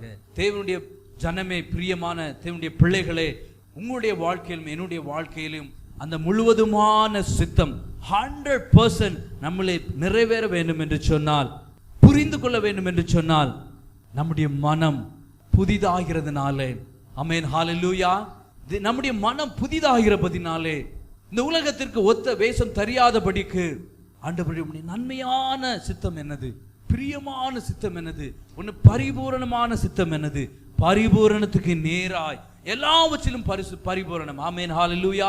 இந்த வருடத்தை தேவன் ஒருவேளை குறைந்த ஜனங்களாய் இருந்து கொண்டிருக்கலாம், ஆனால் தேவன் பெரியவராய் இருக்கிறார். ஆமென், ஹல்லேலூயா. சில சனங்கள் இருக்கலாம், ஆனா நம்மள இருக்கிற பெரியவர். ஹல்லேலூயா. ஒருவேளை இன்னைக்கு அரசியல்வாதிங்க மற்றவங்க எல்லாம் ஒரு பெரிய கூட்டத்தை எதிர்பார்த்து வருவாங்க. நம்முடைய ஆண்டவர் உண்மையான உள்ளத்தை பார்த்து வருவார். நொறுக்கப்பட்டதும் நறுங்குண்ட ஆவியுமான மக்களை தேவன் புறக்கணியார். கஷ்டப்படுற ஜனங்களை தேவன் புறக்கணிக்க மாட்டார். அப்படிப்பட்ட ஜனங்கள் மத்தியிலே அசைவாடுகிறவர். எனவே இந்த உலகத்திற்கு ஏற்ற ஒத்த வேஷம் தெரியாதபடிக்கு நம்முடைய மனம் மறுரூபம் ஆவதினாலே தேவனுடைய சித்தத்தை அறிந்து கொள்ள முடியும். ஆமென், ஹல்லேலூயா. எனவே இந்த நாட்களில் ஆண்டவரே, இந்த சித்தம் என்னுடைய வாழ்க்கையில 100% நிறைவேறட்டும். ஒருவேளை நான் அடிக்கடி யோசிப்பேன், ஆண்டவரே, நான் ஜெபித்துக் கொண்டிருக்கிறேன், நான் ரட்சிக்கப்பட்டிருக்கிறேன், ஆனால் என்னுடைய ஜனங்களுடைய நிலைமை என்ன, என்னுடைய சொந்தக்காரருடைய நிலைமை என்ன, என்னுடைய ஃப்ரெண்ட்ஸோட நிலைமை என்ன, என்னோடு கூட நெருங்கி பழகிறதான நண்பருடைய நிலைமை என்ன. ஒருவேளை என்னுடைய உடன் பிறந்த சகோதரர்களாய் இருந்தாலும் கூட பரலோகத்துக்கும் நரகத்துக்கும் எவ்வளவு தூரமோ அவ்வளவு தூரமாய் அவர்களுக்கும் நமக்கும் இடைவெளி இருக்கிறது. நாம் இன்றைக்கு 2ஆம் வருகைக்காக ஆயத்தப்பட்டு கொண்டிருக்கிற, பிரயாசப்பட்டு கொண்டிருக்கிறோம். அபிஷேகத்தில் நிரம்பி நாம் தேவனைக்குள்ளாய் மகிழ்ந்து காணப்படுகிறோம். ஆனால் நமக்கும் நம்முடைய உடன் பிறப்புகளுக்கும் எவ்வளவு தூரமாய் இருக்கிறது பாருங்கள். தேவன் தன்னுடைய ஒரே பேரான குமாரனை அனுப்பும் பொழுது பெரிதான நோக்கத்தோடு இந்த உலகத்துக்கு ஒருவரும் கெட்டு போகாதபடிக்கு ஒருத்தரும் கெட்டு போகாதபடிக்கு தான் அவரை அனுப்பினார். நம்முடைய நோக்கமும் கூட, நாம் வேலை செய்கிற இடமாய் கூட இருந்தாலும், நாம் படிக்கிற இடமாய் இருந்தாலும், நாம் பிசினஸ் பண்ணுகிற நிலைமாய் இருந்தாலும், எந்த நிலைமையில் இருந்தாலும், நம்ம எல்லோருக்கும் கொடுக்கப்பட்ட அழைப்பு சுவிசேஷத்தை பகிர்ந்து கொள்வது. சுவிசேஷத்தை பிரசங்கியாவிட்டால் எனக்கு ஐயோ. ஆமென், ஹல்லேலூயா. கிறிஸ்துவாய் தொடப்பட்ட ஒவ்வொருவரும் ஒரு புது ஜெனரேஷன், ஒரு நியூ ஜெனரேஷனாய், ஒரு புது உடன்படிக்கையாய், ஒரு புது ஒரு மறுபிறப்பாய் காணப்படுகிறார்கள். ஆமென், ஹல்லேலூயா. அருமையான தேவனுடைய ஜனமே, நம்முடைய எல்லோருக்கும் இந்திய தேசத்துல தெரியும், 130 கோடி ஜனங்கள் இருந்தாலும் கூட கிட்டத்தட்ட 10 கோடி ஜனங்களை எடுத்து விட்டால் வெறும் 120 கோடி ஜனங்கள் இன்னும் இயேசுவை குறித்து அறியாதபடிக்கு காணப்படுகிறார்கள். தேவன் உங்களையும் என்னையும் அழைத்தது நாம் மாத்திரம் அவருடைய களி கூறுவது அல்ல. இந்த ரட்சிக்கப்படாத இந்த தேசங்களுக்காய் நாம் சுவிசேஷத்தை பகிர்ந்து கொள்ள வேண்டியது மிகவும் அவசியமாய் காணப்படுகிறது. தேவனுக்கு என்று சேவை செய்வது ஒவ்வொருவருக்கும் கொடுக்கப்பட்ட அழைப்பாய் காணப்படுகிறது. தேவனுடைய சேவை என்று சொல்வது ஏதோ வெளியிலே சென்று டாக்ஸ் கொடுப்பதோ அல்லது இயேசுவை குறித்து சொல்வதோ அல்லது பாட்டு பாடுவதோ அது மாத்திரம் அல்ல. முதலாவது சேவை என்ன தெரியுமா? உங்களையும் என்னையும் சாட்சியாக இயேசுவை வெளிப்படுத்துவதுதான் முதல் சேவையாய் காணப்படுகிறது. Hallelujah. What's the first service? இன்னைக்கு எல்லோருமே தேவனுக்கு ஊழியம் செய்ய வேண்டும், எல்லோருமே தேவனுக்காக காரியங்களை செய்ய வேண்டும் என்று வாஞ்சிக்கிற நம்முடைய வாழ்க்கையிலே, நம்முடைய குடும்ப வாழ்க்கையிலே இயேசு இல்லாத நிலைமைகள் பல நேரங்கள் சூழ்நிலைக்கு ஏற்றபடியாக, பிரச்சனைகளுக்கு ஏற்றபடியாக அந்த இயேசுவானுடைய மாற்றங்கள் காணப்படுகிறது. நம்முடைய வாயின் வார்த்தைகள், நம்முடைய பழக்க வழக்கங்கள், அவர் சொல்ல உலகத்திற்கு ஒத்த வேஷம் தெரியாதபடிக்கு என்று சொல்லி எழுதப்பட்டிருக்கிறது. நம்முடைய வாழ்க்கை முதல் சேவை, the first service. நானும் என் வீட்டாரும் என்றால் கர்த்தரே சேவிப்போம் என்று சொன்ன பொழுது நானும் என் வீட்டாரும் இயேசுவை வெளிப்படுத்துவோம். ஹல்லேலூயா. இயேசு கிறிஸ்து எவ்வளவு தூரம் உங்களுக்குள்ளாய் மறைந்து இருக்கிறாரோ அவ்வளவுக்கு அதிகமா இயேசு கிறிஸ்து வெளிப்படுவார். ஹல்லேலூயா. இயேசு கிறிஸ்து பிசாசின் கிரியைகளை அழிக்கும்படிக்கு இந்த உலகத்தில் வெளிப்பட்டார். அந்த குமாரன் வெளிப்படும் பொழுது அவர் இருக்கிற வண்ணமாகவே அவரை நாம் தரிசிப்போம். ஆமென், ஹல்லேலூயா. அதனுடைய அர்த்தம் என்ன? அவர் வருகிற பொழுது நம்முடைய மறுரூபம், நம்முடைய வாழ்க்கை அவருக்கு ஒத்ததாய் மாறவில்லை என்று சொன்னால் நம்முடைய வாழ்க்கையிலே, அவருடைய வருகையிலே நம் காணப்படாத ஒரு நிலைமைகள் காணப்படலாம். எனவே இந்த உலகத்திற்கு ஒத்த வேஷம் தெரியாதபடிக்கு தேவன் நம்மை அழைத்தது உண்மை. ஒவ்வொருவராக ஒவ்வொரு ஸ்டெப்ஸ்குள்ளாய் எடுத்து செல்கிறார். ஏதோ ரட்சிக்கப்பட்டோம், ஏதோ நாம் ஆராதிக்கிறோம், ஏதோ கடந்து வருகிறோம், நான் விக்கிரகத்தை ஆராதிப்பதில்லை, நான் பாவ பழக்கத்தில் ஈடுபடுவதில்லை என்று சொல்லி மாத்திரம் அல்ல, நம்முடைய உள்ளத்தில் எரிந்து கொண்டிருக்க வேண்டிய ஒரு அக்கினி தீபம் அந்த ஆத்தும பாரம், ஆமென் ஹல்லேலூயா, அந்த ஆத்தும பாரம் அது எப்படி செயல்பட முடியும்? கர்த்தருடைய அந்த வைராக்கியம் ஆவியானவர் நமக்குள்ளா இருக்கும் பொழுது என்னுடைய சாட்சி ஒரு மனிதனை மாற்றாது, இந்த பிரசங்கம் ஒரு மனிதனை மாற்றாது. ஆனால் ஆவியானவர் செயல்படும் பொழுது, ஹல்லேலூயா, இந்த மனிதன் ஒரு கழுதை, அந்த கழுதைக்கு மேலே இருக்கிற இயேசு வெளிப்படும் பொழுது நீங்க சொல்ல வேண்டிய அவசியமே இல்லை. என்னுடைய பழைய கம்பெனியில பேக்ரவுண்ட் வெரிஃபிகேஷன் போயிட்டு இருக்குது. பெருமைக்காக சொல்லுவேன், ஆண்டவருடைய நாமத்தின் மகிமைக்காக. அங்கே உங்கள் ஜேக்கபை பத்தி தெரியுமா என்று சொன்ன பொழுது, yeah is a very very religious man, very ethical man. இந்த ரெண்டு ஸ்டேட்மெண்ட் தான் சொல்லியிருக்காங்க. ரொம்ப எப்பவுமே ரிலீஜனா பயபக்தியா இருப்பாரு, ரொம்ப ஹானஸ்டா. எத்திக்கல்னா அங்க எத்திக்கல் ரொம்ப இம்பார்ட்டன்ட். எந்த ஒரு கார்பரேட்ல வந்து நெக்ஸ்ட் மினிட்டே உங்களுடைய வேலையை வந்து தூக்கி விடலாம். இது வந்து ஒரு சாதாரண, இது ஒரு பெரியதான ஒரு இது இல்லை. ஆனா தேவன் எதிர்பார்க்கிறது அதற்கும் மேலாக. இன்னைக்கு எத்தனை பேரை நான் கிறிஸ்துவுக்கு வழிகாட்டியா இருந்திருக்கிறோம். இன்னைக்கு அநேகர் வந்து அந்நிய பாஷையில பேச எல்லா காரியத்தையும் செய்வோம். குடும்பத்துல நம்ம குடும்ப வாழ்க்கை எப்படியாய் பிறருக்கு காணப்படுகிறது, எப்படி நம்ம ஆத்ம பாரம் நமக்குள்ளாய் எரிந்து கொண்டிருக்கிறது. நான் ஒரு பிரசங்கத்தை செய்திருக்கிறேன். மரியாளும் ஜோசப்பும் பஸ்கா பண்டிகையை ஆசரித்து விட்டு திரும்ப எருசலேமுக்கு செல்லுகிற பொழுது, திரும்ப அவருடைய இடத்துக்கு செல்லுகிற பொழுது அங்கே இயேசு இல்லை. அவர்கள் நினைத்து கொண்டிருந்தார்கள் இயேசு நம்மோடு கூட இருக்கிறார் என்று சொல்லி. நம்முடைய வாழ்க்கையிலே ஒரு உன்னதமான நிலைமைக்கு அநேகர் நம் பலவிதமான மக்களுக்குள்ளாய் பழகும் பொழுது, நம்முடைய எல்லாம் சொந்த குடும்பமாய் ஒரே குடும்பமாய் இருக்கிறபடினாலே சில காரியங்களை நான் சொல்லுகிறேன். அவர்கள் எல்லாம் நன்றாக துதிக்கிறாங்க, நல்லா போய் அந்நிய பாஷையில என்னென்னமோ பாஷையில பேசுறாங்க. ஆனா வீட்டுல வந்து பார்த்தா அப்படி இருக்கிறாங்க, அப்படியே மூஞ்சி திருப்பிட்டு போறாங்க. யாருன்னா பேர் தெரியுது இல்ல. ஆபீஸ்ல ஐயோ நம்மளாம் ஒதுக்கப்பட்ட ஜனங்கள் என்று வேறு பிரித்து கொண்டிருக்கிறார்கள். நம்ம கூட வரதே இல்லை, சேரதே இல்லை. ஆண்டுடைய வேறு பிரிப்பு என்பது வித்தியாசமான ஒரு அழைப்பு. ஹல்லேலூயா. இயேசு கிறிஸ்து இந்த உலகத்தில் இருந்தால், உலகத்தை விட்டு அல்ல, பாவிகளோடும் பரிசேயரோடும் இருந்தார், ஏழைகளோடு இருந்தார். இயேசு கிறிஸ்து நன்மை செய்கிறவராகவே சுற்றி திரிந்தார். தேவன் பரிசுத்த ஆவியினாலும் அக்னினாலும் அபிஷேகம் பண்ணியிருந்தார். அந்த அபிஷேகமும் அந்த ஆவியானுடைய பலமும் நம்மள இருக்கும் பொழுது தேவன் எப்பொழுதும் நன்மையின் பாத்திரங்களாகவே தேவன் எடுத்து பயன்படுத்துவார். ஹல்லேலூயா. உங்களுடைய வாழ்க்கையும் என்னுடைய வாழ்க்கையும் ஒரு மனிதனை மாற்றப் போவதே கிடையாது. பரிசுத்த ஆவியானவர் மனிதனுக்குள்ளாயிருந்து மகிமைப்படும் பொழுது அந்த பெரிதான மகிமையான காரியங்கள் நடக்கும். ஆமென் ஹல்லேலூயா. தேவன் செய்தது நடக்கும். பரிசுத்த ஆவி நம்மேல் இருக்கும் பொழுது சிறுமைப்பட்டவர்களுக்கு விடுதலை தருவார், ஒடுக்கப்பட்டவர்களுக்கு விடுதலை தருவார், கட்டுண்டவர்களுக்கு விடுதலை கொடுப்பார், ஒடுங்கின ஆவிக்கு பதில் துதியின் ஆவியை கொடுப்பார், ஆனந்த தைலத்தில் நிரப்புவார், அபிஷேகத்தில் நிரப்புவார். அநேகர் விடுதலைக்குள்ளே கடந்து வருவார்கள். வாழ்க்கை முடிந்து போகவில்லை, இது ஒரு துவக்கமா இருக்கலாம். ஒருவேளை எந்த நிலைமையில் இருந்தாலும் நான் எப்படி சபையில இருக்கிறோம் என்பது அல்ல, எப்படி வாழ்கிறோம் என்பது முக்கியமாய் காணப்படுகிறது. வாழ்க்கையிலே ஒரு வித்தியாசம் இல்லை என்று சொன்னார், அவருடைய அன்பிலே வித்தியாசம் இல்லை என்று சொன்னார். தேவன் நம்மை நேசிப்பதற்காக அவர் ஜீவனை கொடுத்தார். இன்னைக்கு ஒரு சின்ன சாக்ரிஃபைஸ் நம்மளால் பண்ண முடியாது. அப்பொழுது நான் ஆண்டவர் என்னுடைய வாழ்க்கை அப்படி இல்லாதபடிக்கு அநேகருடைய வாழ்க்கையை தேவன் நமக்கு காட்டும் பொழுது அதை குறித்து நாம் மெச்சிக்கொள்வதற்கு அல்ல, அதனுடைய பாடங்களை கற்றுக்கொள்வதற்காக. தாவீதினுடைய பிள்ளைகள், தாவீது விழுந்து போன நிலைமைகள் இந்த வேதத்தில் எழுதப்பட்டிருக்கிறது. அது எழுதாமல் விட்டிருக்கலாம்.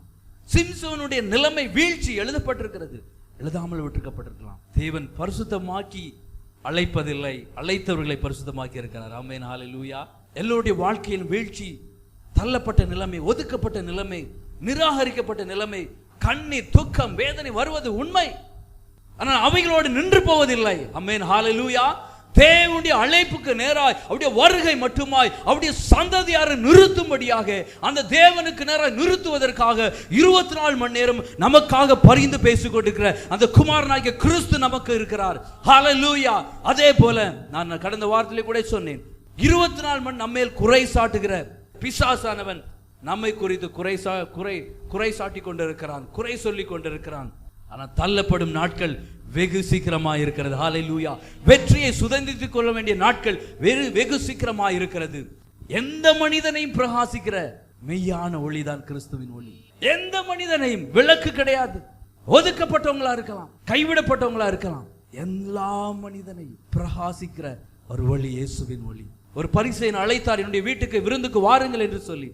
இயேசு கிறிஸ்து சென்றார், ஒரு நோக்கத்தோடு சென்றார், ஒரு பாடத்தை கற்றுக்கொள்ளும்படியாக. பரிசேயரெல்லாம் தெரியும், சதுசேயரெல்லாம் தெரியும் இயேசு கிறிஸ்துவை. வேதபாரகர்கள் எல்லாம் வேதத்தை கற்றவர்கள், நன்றாக தெரிந்தவர்கள், அவர்கள் எல்லாம் சிலுவையில் அடித்தவர்கள். பரிசேயர்கள் என்று சொல்லும் பொழுது உயிர்த்தெழுதல், ஆவியானவர், தேவதூதன் இவைகளை உண்டென்று விசுவாசிக்கிறோம். அந்த பரிசேயர் அழைத்த பொழுது இயேசு கிறிஸ்து சென்றார். லூக்கா 7வது அதிகாரத்தில் எழுதப்பட்டிருக்கிறது. சம்பவத்தை என்ன சொல்லி யாரும் படிக்க வேண்டாம். அங்கே ஒரு ஸ்திரீயானவள் இந்த பரிசேயன் அழைத்த பொழுது இயேசு கிறிஸ்து அந்த வீட்டுக்கு செல்கிறார். ஒருவேளை பெரிய படித்தவங்களா இருக்கலாம், ஏழைகளா இருக்கலாம், இயேசு கிறிஸ்து வித்தியாசமே கிடையாது. பாரபட்சம் இல்லாதவர். எந்த ஜனத்தினாலும் எந்த ஜலத்தினாலும் புறஜாதியாராக நம்மை தேவன் தெரிந்து கொண்டார். நான் அடிக்கடி யோசிப்பேன், பவுல் எழுதுகிறார், நீங்களாம் காட்டு ஒலிவ மரத்திலிருந்து பிடுங்கப்பட்ட முறிக்கப்பட்ட ஒரு கிளை, புறக்கணிக்கப்பட்ட நம்மை தேவன் தேடி வந்தார். யாருக்காக இந்த பூமிக்கு வந்தாரோ அவர்கள் விழுந்து போனபடியினாலே, தேவனை ஏற்றுக்கொள்ளாதபடியினாலே அந்த கிளைகள் முறிக்கப்பட்டு ரோமர் 16வது அதிகாரத்தில் இப்படி எழுதப்பட்டிருக்கிறது. அந்த ஒரு இடத்திலே தேவன் நம்மை ஒட்ட வைத்துக் கொண்டிருக்கிறார். நன்றாக புரிந்து கொள்ளுங்க, நாம் எல்லாம் ஒரு காட்டு ஒலிவ மரம். எரேமியா தீர்க்கதரிசி சொன்ன ஒரு வசனம் ஞாபகம் வருகிறது. உன்னை முற்றிலும் நற்கனி தரும் உயர்ந்த குல திராட்சை செடியாக நாட்டினேன், ஆனால் நீயோ ஆகாத கொடிகளாய், காட்டு திராட்சை செடியின் ஆகாத கொடிகளாய் மாறி போனது என்ன? ஒரு கேள்வியை வைக்கிறார்.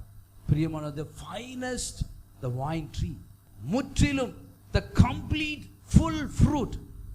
அப்படித்தான் தேவன் ஒவ்வொருவரையும் மாற்ற பாஸ்டர்கள் சொன்ன முதல் பணி, முதல் பலன், முதல் கனி நாம் ஆண்டவருடைய வருகைக்கு எதிர்பார்த்து கொண்டிருக்கிற நம்முடைய வாழ்க்கையிலே இப்படிப்பட்ட வசனங்கள். எனவே அங்கு சொன்னது போல நாம் அந்த காட்டு ஒலிவ மரத்திலிருந்து பிடுங்கப்பட்டு இந்த நல்ல ஒலிவ மரத்தில் ஒட்ட வைக்கப்பட்டதினாலே அந்த வேருக்கும் சாரத்துக்கும் பங்காளியாய் மாறி இருக்கிறோம். வேற ஒன்றும் கிடையாது. நம்மெல்லாம் ஒட்ட வைக்கப்பட்ட புறஜாதியார தெரிந்து கொள்ளாத ஏதோ ஒரு தாழ்மையான இடத்துல இருந்த நம்மை தேவன் அவரோடு கூட இணைத்து கொண்டார், கிறிஸ்துவோடு கூட இணைத்து கொண்டார். நம்முடைய வேர் கிறிஸ்துவாக இருக்கும் என்று சொன்னால் அவருக்குள்ள இருக்கிற அத்தனை ஆசீர்வாதங்களும் நமக்கு உண்டு. அதற்கு நாம் சொந்தக்காரர்கள். நான் ஆவிக்குரிய உன்னதமான அனுபவங்களோடு மாத்திரமல்ல, இந்த உலகத்திற்குரிய ஆசீர்வாதங்களையும் தேவன் கொடுக்கிறார். நாம் உலகத்துக்குரிய ஆசீர்வாதத்துக்காக தேடவில்லை, அந்த உன்னதமான தேவனோடு கூட 1000 வருஷம் யுக யுகமாய் வாழ்வதற்காக நாம் அவரை தேடிக்கொண்டிருக்கிறோம், ஆராதித்துக் கொண்டிருக்கிறோம், அவரோடு கூட வாழ்ந்து கொண்டிருக்கிறோம். நம்முடைய தேவன் யூதாவின் சிங்கம், தாவீதின் வேறுமானவர். ஹல்லேலூயா! நம்முடைய தேவன் அவ்வளவு மகத்துவமான, அவ்வளவு பெரியவர். அந்த மகத்துவமான தேவன் நமக்குள்ளா இருக்கும் பொழுது, அந்த வேறு நமக்குள்ளா இருக்கும் பொழுது நாம் அதற்கு சொந்தக்காரர்கள். வரலாம், கஷ்டங்கள் வரலாம், ஆனால் கண்மலை மேல் கட்டப்பட்ட வீடாகிய உங்களையும் என்னையும் தேவன் ஸ்திரமாய் நிறுத்தி இருக்கிறார். Praise the Lord! அப்படிப்பட்ட உன்னதமான ஆண்டவர் உங்களுடைய தேவனும் என்னுடைய தேவனுமாய் இருக்கிறார். எப்பொழுதும் உங்களுடைய மிகுந்த பலனுக்கு ஏதுவான தைரியத்தை, விசுவாசத்தை விட்டு விடாதிருங்கள் என்று எபிரேயரில் எழுதப்பட்டிருக்கு. பிரியமான சகோதர சகோதரிகளை, இயேசு கிறிஸ்து அந்த பரிசேயனுடைய வீட்டிலே பந்தி இருக்கும் பொழுது ஒரு ஸ்திரீ அழுது கொண்டு, முன்னாலே வருவதற்கு கூட தைரியம் இல்லை, அழுது கொண்டு பின்னாலே நின்று தன்னுடைய கண்ணீரினால் அவருடைய பாதத்தை நனைக்கிறாள், தன்னுடைய தலைமயிரினால் துடைக்கிறாள், பரிமள தைலத்தை பாதத்திலே ஊற்றுகிறாள், அந்த நறுமண தைலத்தினால் தேவனுடைய பாதத்தை முத்தமிடுகிறாள். உளவாய் அன்பு கூர்ந்தவள் ஒரு பரிசேயன் அல்ல, ஒதுக்கப்பட்ட ஒரு ஸ்திரீ. ஆமென், ஹல்லேலூயா! அந்த பரிசேயன் யோசிக்கிறான். அந்த ஸ்திரீ செய்த எல்லா காரியத்தையும் பரிசேயன் யோசித்துக் கொண்டு மனதிலே சொல்லுகிறான். நாமும் கூட அப்படியா நினைப்பது உண்டு. ஒருவேளை இந்த ஸ்திரீ குமார் இந்த கிறிஸ்து பரிசுத்த தீர்க்கதரிசியா இருந்தால் இவள் பாவியான ஸ்திரீ என்று அறிவார். இவள் பாவியா இருக்கிறாளே, எப்படி இயேசு கிறிஸ்து நன்மை செய்ய போய் நாம் கூட நினைப்போம், ஐயோ இவன் இப்படிப்பட்ட நிலைமையில் இருக்கான, எப்படி இயேசுவனை தொட போறான், இப்படிப்பட்ட நிலைமையில் இருக்கான், எப்படி செய்ய போறாங்க. இயேசு கிறிஸ்து ஒரு சம்பவத்தை சொல்லுகிறார். சீமோனிடம் சொல்லுகிறார், ஒருவன் 1 லட்சம் ரூபாய் கடன் வாங்கியிருக்கிறான், ஒருத்தன் 50,000 ரூபாய் கடன் வாங்கியிருக்கிறான், ஒருத்தன் 1000 ரூபாய் கடன் வாங்கியிருக்கிறான். அப்போ அந்த எஜமான் இந்த 3 பேர் கடனையும் மன்னித்தார் என்று சொன்னால் யார் அந்த எஜமான் இடத்துல அதிகமாய் அன்பு கூறுவான் என்று கேட்கிறார். யார் அதிகமாய் அன்பு கூறுவான்? ஒருவனுக்கு 1 லட்சம் ரூபாய் கடன் வாங்கிட்டு நீ கொடுக்க வேண்டாம், உன்னை மன்னிச்சிட்டேன் போன்னு அனுப்புறாரு. இன்னொருத்தர் 50,000 ரூபாய் நீ கொடுக்க வேண்டாம் போ மன்னிச்சிட்டேன்னு அனுப்புறாரு. இன்னொருத்தர் 1000 ரூபாய் போ உன்னை மன்னிச்சிட்டேன்னு அனுப்புறாரு. இந்த 3 பேர்ல யார் அதிகமா அன்பு கூறுவான்? அந்த எஜமான இடத்துல அதிகமான கடன் மன்னிக்கப்பட்டது. 1 லட்சம் ரூபாய் யார் கடன் மன்னிக்கப்பட்டதோ அவன் அதிகமா எஜமான இடத்துல அன்பு கூறுவான் என்று சொல்லி எழுதப்பட்டிருக்கிறது. அங்கே எழுதுகிறார்களாக, நான் வீட்டுக்கு வந்தேன், நீ என்னை வரவேற்கவில்லை, நீ என்னுடைய தலையில என்ன பூசவில்லை, நீ என்னுடைய பாதத்தை முத்தம் செய்யவில்லை, நீ என்னிடத்துல ஒன்றும் செய்யவில்லை, பாவியாக ஸ்திரீ என்னை எவ்வளவாய் நேசித்தால். பிரியமான சகோதர சகோதரிகளே, தேவன் நம்மை விடுவிக்க கூடும். எந்த நிலைமையில் இருந்தாலும், எந்த சூழ்நிலை இருந்தாலும் தேவன் எல்லா மனிதனையும் தேவனால் ஒரு முழு மனுஷனாக அவருடைய வருகைக்கு பாத்திரவான்களாய் மாற்ற முடியும். ஆமென், ஹல்லேலூயா. அவர் சொல்லுகிறார், இவருடைய திரளான பாவங்கள் மன்னிக்கப்பட்டது. ஆமென், ஹல்லேலூயா. இதனுடைய முக்கியத்துவத்தை ஆண்டவர் என்ன சொல்ல விரும்புகிறார் என்று சொன்னால், நாம் தேவனிடத்தில் எவ்வளவாய் அன்பு கூறுகிறோம் என்று சொன்ன பொழுது, நான் அதிகமாய் தேவனுக்கு விரோதமாய் காரியங்களை செய்தபடியினாலே, தேவன் என்னை அதிகமாய் மன்னித்தபடியினாலே நாம் எல்லோருமாய் அவருடைய சேவையில் இணைந்திருக்கிறோம்.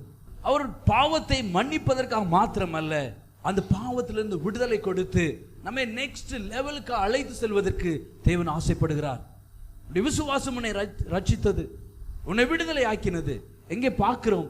அவர் அன்பு கூர்ந்ததினாலே விடுதலை ஆக்கப்பட்டாளா, இல்லை விடுதலை ஆக்கப்பட்டதினாலே அன்பு கூர்ந்தாளா? எனக்கு அடிக்கடி இந்த சம்பவத்தை யோசித்து, ஆண்டவரே அப்படி அன்பு குறைந்து கொண்டிருக்கும் என்று சொன்னால் நான் யோசிப்பேன், ஆண்டவரே நான் மேன்மை பாராட்டுகிறேன். நான் என்னை மேன்மை பாராட்டுகிறபடியினாலே தேவனிடத்தில் அதிகமாய் அன்பு கூறாதபடி நிலைமை காணப்படுகிறது. அக்கிரமம் மிகுதியாவதினாலே அனைவருடைய அன்பு தணிந்து போகும் என்று வசனம் சொல்லுகிறது. அது வாலிப நிலைமையா இருக்கலாம், அது எந்த நிலைமையா இருந்தாலும் ஆரம்பத்தில் இருந்த அன்பு இன்றைக்கும் நான் யோசித்து பார்ப்பேன். ஆண்டவரே, பல நாட்களில் நான் அழுது இருக்கிறேன். ஆண்டவரே, ஆரம்பத்தில் என்னுடைய இயேசு நாமம் அறிவிக்கப்பட்ட பொழுது என் உள்ளம் எவ்வளவாக துள்ளினது, எவ்வளவாய் ஆண்டவருக்குள்ளாய் முன்னேறி எவ்வளவாக இருந்தேன் என்று சொல்லி அந்த நிலைமைகள் அடிக்கடி நான் ஆண்டவரிடத்தில் கேட்க அனுபவங்கள் உண்டு. நாமும் கூட ஒருவேளை ஆரம்பம் ஒருவேளை எப்படி இருந்திருக்கலாம், அற்பமாய் இருந்திருக்கலாம். ஆனால் தேவன் அதை சம்பூர்ணமாய் முடிய பண்ணுவார். ஹல்லேலூயா, ஹல்லேலூயா. நம்முடைய நிலைமைகளை தேவன் அடுத்த நிலைமைக்கு அழைத்து செல்வதற்கு தேவன் ஆசைப்படுகிறார். இந்த நாளிலே தேவனுடைய முழுவதுமான சித்தம், அவருடைய வாஞ்சை, விருப்பம் எல்லாம் 100% அவருடைய சித்தம் முழுவதுமாய் நிறைவேறவும், அவருடைய 100% கிரியைகள் நம் மூலமாய் நடைபெறவும், அவருடைய 100% சாட்சி, அவருடைய சேவை, ஊழியம் செய்யறதுக்கு மாத்திரம் ஒரு டைம், இந்த ஆராதிக்க மாத்திரம் ஒரு டைம், அல்லது ஜெபம் பண்ணதுக்கு மாத்திரம் மற்ற டைம் எல்லாம் இயேசுவின் டைமே கிடையாது. வேலை செய்யலாம். நம்முடைய வாழ்க்கை இப்படியாக பிரதிபலித்து கொண்டிருக்கிறது. இந்த நாட்களிலே உலகத்திற்கு ஏற்ற ஒத்தம் வேஷம் தெரியாதபடிக்கு நாம் எல்லாம் சிந்தையிலே பரிபூர்ணப்பட்டவர்களாய், பலத்தினால் அல்ல, பராக்கிரமத்தினால் அல்ல, ஆவினாலும் எல்லாம் ஆகும். அன்றைக்கு செருபாபேலை பார்த்து சொன்ன மலைகள் எம்மாத்திரம் சமபூமி ஆகும். ஆண்டவருடைய பிள்ளைகளுக்கும் அப்படிப்பட்ட தைரியத்தை கொடுக்கிறார், அப்படிப்பட்ட பலத்தை கொடுக்கிறார். இன்னைக்கு இயேசு கிறிஸ்து அந்த இடத்துல இருந்த பொழுது அந்த நறுமணம் எல்லாம் பக்கத்து வீட்டுக்கு செல்கிறது. அதை பார்த்த பொழுது அங்குடைய ஜனங்கள் எல்லாம், இங்க இயேசு இருக்கிறார், உன் மூலமும் என் மூலமும் கிறிஸ்துவின் மகிமை வெளிப்படும் பொழுது இங்க இயேசு இருக்கிறார். அன்னைக்கு மரியாளும் யோசேப்பும் இயேசுவை விட்டு விட்டார்கள், ஆனால் திரும்பி வந்து பெற்றுக்கொண்டார்கள். அதே போல நம்முடைய வாழ்க்கையிலே பெரிய பெரிய காரியத்தை செய்ய நினைக்கிற நாம் வாழ்க்கையிலே அதிகமாக யோசி, ஆண்டவரே நம்முடைய முழு 100% சித்தம் நம்முடைய வாழ்க்கையில் நடைபெறுகிறதா, இல்லை என்னுடைய மாம்சத்தின் சித்தங்கள் நடைபெறுகிறதா, அல்லது உம்முடைய கிரியைகள் என்னுடைய நிறைவேறாமல் போகிறதா? உம்முடைய வருகை சமயமாக இருக்கிறது. ஆண்டவரே, என்னுடைய வருகை சமயமாக இருக்கிறபடினாலே நான் மாத்திரம் அல்ல, என்னுடைய குடும்பம் ரட்சிக்கப்பட வேண்டும், என்னுடைய குடும்பத்தினர், என்னுடைய இந்திய தேசம், என்னுடைய இந்திய ஜனங்கள், உம்மை ஒரு முறை கூட அறியாத ஜனங்கள், ஆண்டவரே உம்முடைய தியாகத்தை, உம்முடைய அன்பை, தேவனுடைய நன்மை எவ்வளவு பெரியதா இருக்கிறது, எவ்வளவு மேன்மை எவ்வளவு மகத்துவமானதா இருக்கிறது, அது அறியாதபடிக்கு இன்றைக்கு எங்கெங்கலாமோ சென்று என்னென்ன காரியத்தெல்லாமோ செய்யறாங்க, தன்னை வரித்துக் கொள்ளுகிறார்கள், தன்னை என்னெல்லாமோ செய்யறாங்க. அந்த காரியத்தை உங்களுக்கு எல்லாம் தெரியும். அவைகளெல்லாம் நம் கண்களுக்கு கொண்டு வரும் பொழுது தேவன் நிச்சயமாகவே பெரிதான காரியத்தை செய்வார். தேவன் நிச்சயமாகவே நம்மை கண்மலையின் மேல் நிறுத்தின ஒரு வீடாய் நம்மை கட்டுவார். ஒருவேளை வேதம் காட்டுகிற இயேசு எப்படி இருந்தாலும் நாம் காட்டுகிற இயேசு எப்படி என்றுதான் மக்கள் பார்ப்பார்கள். இந்த வேதத்தை மக்களுக்கு படிக்க தெரியாது, ஆனால் தெரியும் இந்த வேதத்தை வாசிக்கிற, அந்த வேதத்தை ஆதாரமாய் கொண்டிருக்கிற, வேதத்திலே ஆழமாய் ஊன்றிருக்கிற உங்களுடைய வாழ்க்கை, என்னுடைய வாழ்க்கையிலும் அந்த இயேசு அப்படியாய் வெளிப்படுவார் என்று சொன்னார். அது அபிஷேகத்தோடு கூட, அது பலத்தோடு கூட, அது விடுதலையோடு கூட அவைகள் கிரியை செய்யும் பொழுது நிச்சயமாகவே ஜனங்கள் இயேசுவை தேடி வருவார்கள். ஆமென், ஹல்லேலூயா. கர்த்தருடைய நாமம் மையப்படுவதாக. பாஸ்டரையும் இந்த ஊழியங்களையும் தேவன் அதிகமாய் விருத்தி ஆக்குவாராக. அடுத்த முறை வருகிற பொழுது தேவன் அநேக ஜனங்களையும் அநேக பரிசுத்தவான்களையும் சபையிலிருந்து தேவன் எழுப்புவாராக. கர்த்தருக்கு மகிமை உண்டாகட்டும். ஆமென். கர்த்தருடைய நாமத்திற்கு மகிமை உண்டாவதாக. அருமையான சகோதரன் தன்னுடைய சாட்சியோடு கூட சில வேத வசனங்களையும் விளக்கும்படியாக கர்த்தர் கிருபை செய்திருக்கிறார். அவர் கொடுத்த சாட்சி இங்கே இருக்கிற சிறு பிள்ளைகளுக்கு, வாலிபர்களுக்கு பிரயோஜனமாக காணப்படும். ஏனென்றால் ஒரு பட்டணத்திலே நல்ல வசதியுள்ள பெற்றோருக்கு பிள்ளைகளாக பிறந்து எல்லா வசதி வாய்ப்புகளோடும் வளர்ந்து ஒன்றுமில்லாமல் சீர்கெட்டு போகிற பிள்ளைகளை பார்க்கிறோம். அருவருப்பான காரியங்களை செய்து நாங்கள் எல்லாரும் பண்பற்றவர்கள், படிக்காதவர்கள் என்று படித்த மேதைகளும் படிக்காதவர்களைப் போல வாழ்வதை பார்க்கிறோம். அப்படிப்பட்ட சூழ்நிலையிலே ஒரு ஹிந்து மார்க்கத்திலே பிறந்து சிறு வயதிலே அவருடைய கிராமத்திலே சில இயேசு கிறிஸ்துவை பற்றின சத்தியங்களை சொல்ல அதனால் ஈர்க்கப்பட்டு ஒரு வேத புஸ்தகம் கூட வாங்க இயலாத சூழ்நிலையிலே, ஆனால் ஒரு வேத புஸ்தகம் கையிலே கிடைக்குமா என்கிற ஒரு ஏக்கத்தோடு அதை பெற்றுக்கொள்ளும்படியாக அநேக வேதாகம கேள்விகளுக்கெல்லாம் பதில் எழுதி அதை போஸ்ட் மூலமாக அனுப்பி அதையும் கூட கடைசி எக்ஸாம் 8வது எக்ஸாம் எழுதி முடித்து ஒரு வேதாகமத்தை பெற்றுக்கொள்ள இயலாத சூழ்நிலையிலே ஆடு மேய்த்த தாவீதை ஒரு உதாரணமாக வைத்து, ஆடு மேய்த்த தாவீது அரசனானான், ஏன் என்னையும் கர்த்தர் உயர்த்த முடியாதா என்று தன்னுடைய விக்கிரக ஆராதனைகளிலே அது ஒரு சாக்கடை என்று அறிந்து அந்த சாக்கடையிலிருந்து மீள்வதற்கு ஒரே வழி இயேசு கிறிஸ்துதான் என்பதை அறிந்து ருசி பார்த்து, கிறிஸ்தவ ஆலயங்களிலேயும் பலவிதமான அரசியல், இதிலே கிறிஸ்துவை காண முடியவில்லையே என்று எப்படி உண்மையாகவே கிறிஸ்துவை பின்பற்றுவது என்பதை அறிந்து கொள்ளும்படியாக அதற்கேற்ற ஒரு குழு, அதற்கேற்ற ஒரு ஐக்கியத்தை எப்படி அறிந்து கொள்ளும்படியாக தேவன் சகோதரனை வழிநடத்தினார் என்பதை சாட்சியின் மூலமாக அறிந்து கொள்ள தேவன் கிருபை செய்திருக்கிறார். சாதாரண காரியம் அல்ல. ஒரு ஒன்றுமறியாத, கிறிஸ்துவை பற்றிய அறியாத ஜனங்களின் மத்தியிலே அறிவாளும் கம்பும் இப்படிப்பட்ட சூழ்நிலைகளின் மத்தியிலே ஒரு சிறு பையனாக இயேசு கிறிஸ்துவினுடைய அன்பை ருசி பார்த்து அவர் மெரிட்ல CITல பிளேஸாக தேவன் கிருபை செய்து, அந்த கல்லூரி வாழ்க்கையிலேயும் எத்தனையோ தடுமாற்றங்கள் வாலிப பிராயத்திலே வருவதுண்டு. அந்த தடுமாற்றங்களிலேயும் வீழாதபடி தேவன் ஒரு ஐக்கியத்தை அங்கே அவருக்கு காண்பித்து கொடுத்து, அந்த ஐக்கியத்தின் மூலமாக இயேசுவிலே பலப்பட தேவன் கிருபை செய்து, பல இடங்களிலே சென்று வேலை செய்தாலும் பெங்களூரில் வந்து செட்டில் ஆகி ஒரு நல்ல கார்ப்பரேட் நிறுவனத்திலே என்ஜினியராக வேலை செய்து இன்றைக்கு சாட்சியாக சில வசனங்களையும் உங்கள் மத்தியிலே போதிக்க தேவன் கிருபை செய்திருக்கிறார்.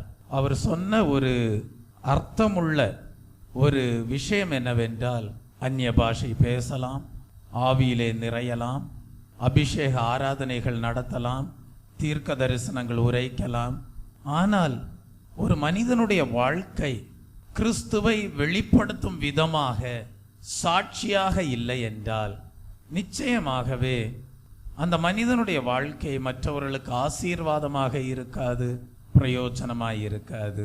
ஆனால் தன்னை குறித்து சகோதரன் சாட்சி கொடுக்கும்போது தான் மிகவும் எத்திக்கலாக, ஹானஸ்டாக தன்னை குறித்து ஒரு தெய்வீக சாட்சி இயேசு கிறிஸ்துவை சொந்த இரட்சகராக ஏற்றுக்கொண்டது நிமித்தமாக கார்ப்பரேட் நிறுவனங்களிலேயும் உண்டாயிருக்கிறது என்பதை அறிந்து கொள்ள தேவன் கிருபை செய்திருக்கிறார். இன்றைக்கு அவர் எடுத்த வசனம், ஒவ்வொரு மனிதனும் 100க்கு 100 தேவனுடைய சித்தம் என்ன என்று அறிந்து அதன்படி வாழ்ந்து கிறிஸ்துவின் வருகையின் நாளுக்காக ஆயத்தப்பட்டவர்களாக காணப்பட வேண்டும் என்பதை வெளிப்படுத்த தேவன் கிருபை செய்திருக்கிறார். Praise the Lord.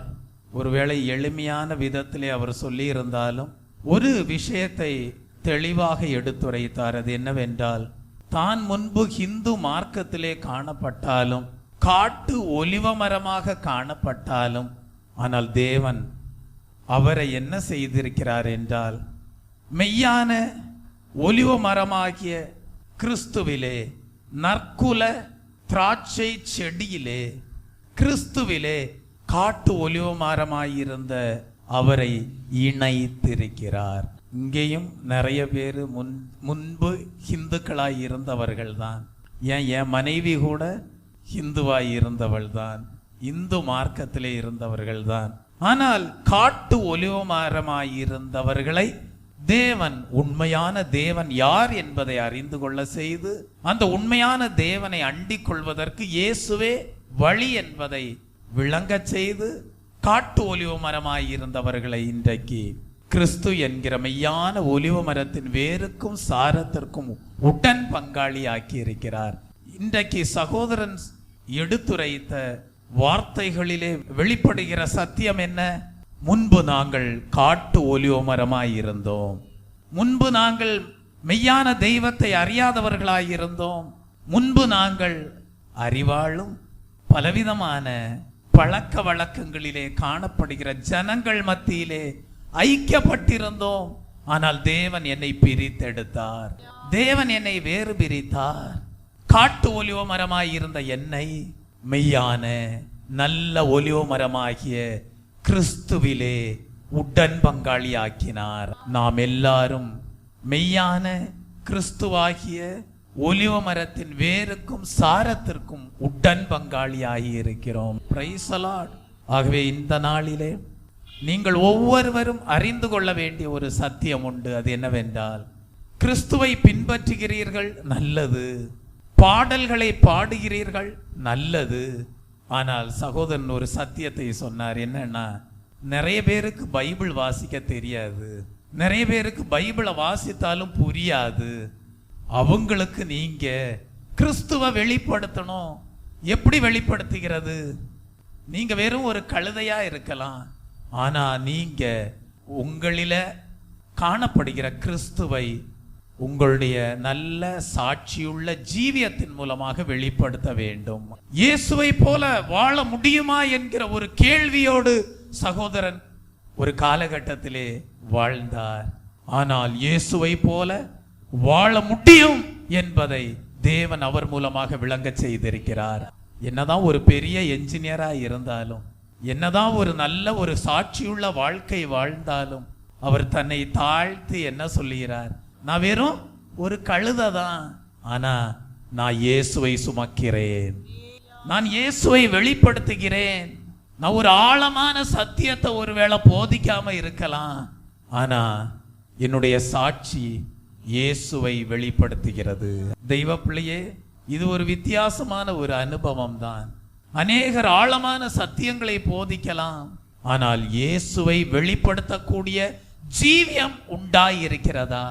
ஆகவே இன்றைக்கு சிறு பிள்ளைகள் முதற்கொண்டு, வாலிபர்கள் முதற்கொண்டு, வயோதிபர்கள் வரைக்கும் நல்ல ஒரு சத்தியத்தை தேவன் விளங்க செய்திருக்கிறார். அது என்ன தெரியுமா? நீங்கள் எல்லாரும் இயேசுவை சுமக்கக்கூடிய கழுதைகளாய் இருக்க வேண்டும். நீங்கள் எங்கெல்லாம் செல்கிறீர்களோ உங்களை குறித்து ஒரு நல்ல சாட்சி உண்டாயிருக்க வேண்டும். இவர்கள் இயேசு கிறிஸ்துவை வெளிப்படுத்துகிறவர்கள், இயேசுவை போல வாழுகிறவர்கள். இவர்கள் காட்டு ஒலிவ மரம் அல்ல, இவர்கள் நற்குல திராட்சை செடிகள். இவர்கள் காட்டு ஒலிவ மரம் அல்ல, இவர்கள் தேவனுடைய சித்தம் என்ன என்று அறிந்து தேவனுக்கென்றே தங்களுடைய ஜீவியத்தை அர்ப்பணித்து கிறிஸ்துவை வெளிப்படுத்தும்படியாக வாழுகிறவர்கள் என்பதை நீங்கள் விளங்க செய்ய வேண்டும். அப்படிப்பட்ட நல்ல சாட்சியோடு தேவ சித்தம் ஒவ்வொருடைய ஜீவியத்திலையும் நிறைவேற வேண்டும். சூழ்நிலைகள் வரலாம் இடறுவதற்கு. தாவீது இடறினான், சிம்சோன் இடறினான். அப்படி சூழ்நிலைகள் ஒவ்வொரு மனிதனுக்கும் உண்டாகும்.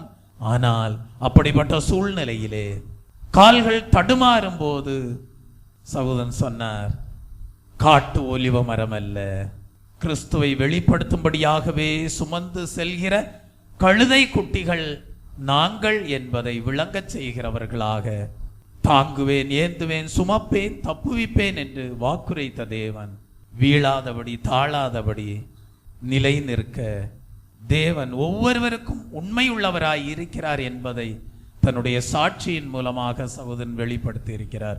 அப்படிப்பட்ட உன்னத சாட்சிகள் இங்கே கடந்து வந்திருக்கிற ஒவ்வொருடைய ஜீவியத்திலேயும் கர்த்ததாமே வெளிப்படுத்த அனுக்கிரகம் செய்வாராக. ஆமீன். கர்த்தாவே நீர் மாட்சிமை நிறைந்தவரே, துதி மகிமைக்கெல்லாம் என்றென்றும் பாத்திரரே, உந்தன் நாமம் உயர்த்தி பாடி ஆராதிப்பே, உந்தன் நாமம் உயர்த்தி பாடி ஆராதிப்பே.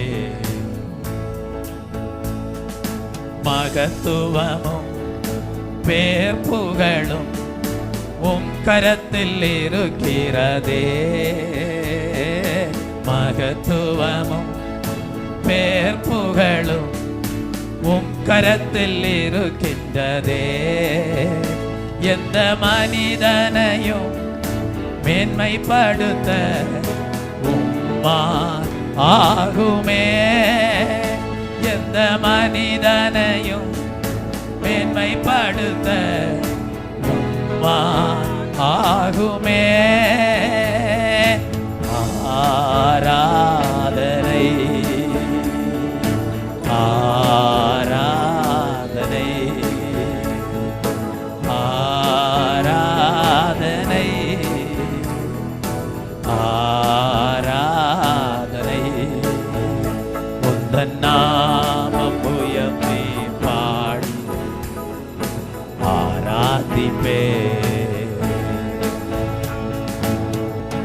ஐஸ்வர்யமும் ஆனந்தமும் உம் கரத்தில் இருக்கின்றதே, ஐஸ்வர்யமும் ஆனந்தமும் உம் கரத்தில் இருக்கிறதே. எந்த மனிதனையும் விடுவித்திட உம்மால் ஆகுமே, எந்த மனிதனையும் விடுவித்திட உம்மால் ஆகுமே. ஆராதனை ஆராதனை ஆராதனை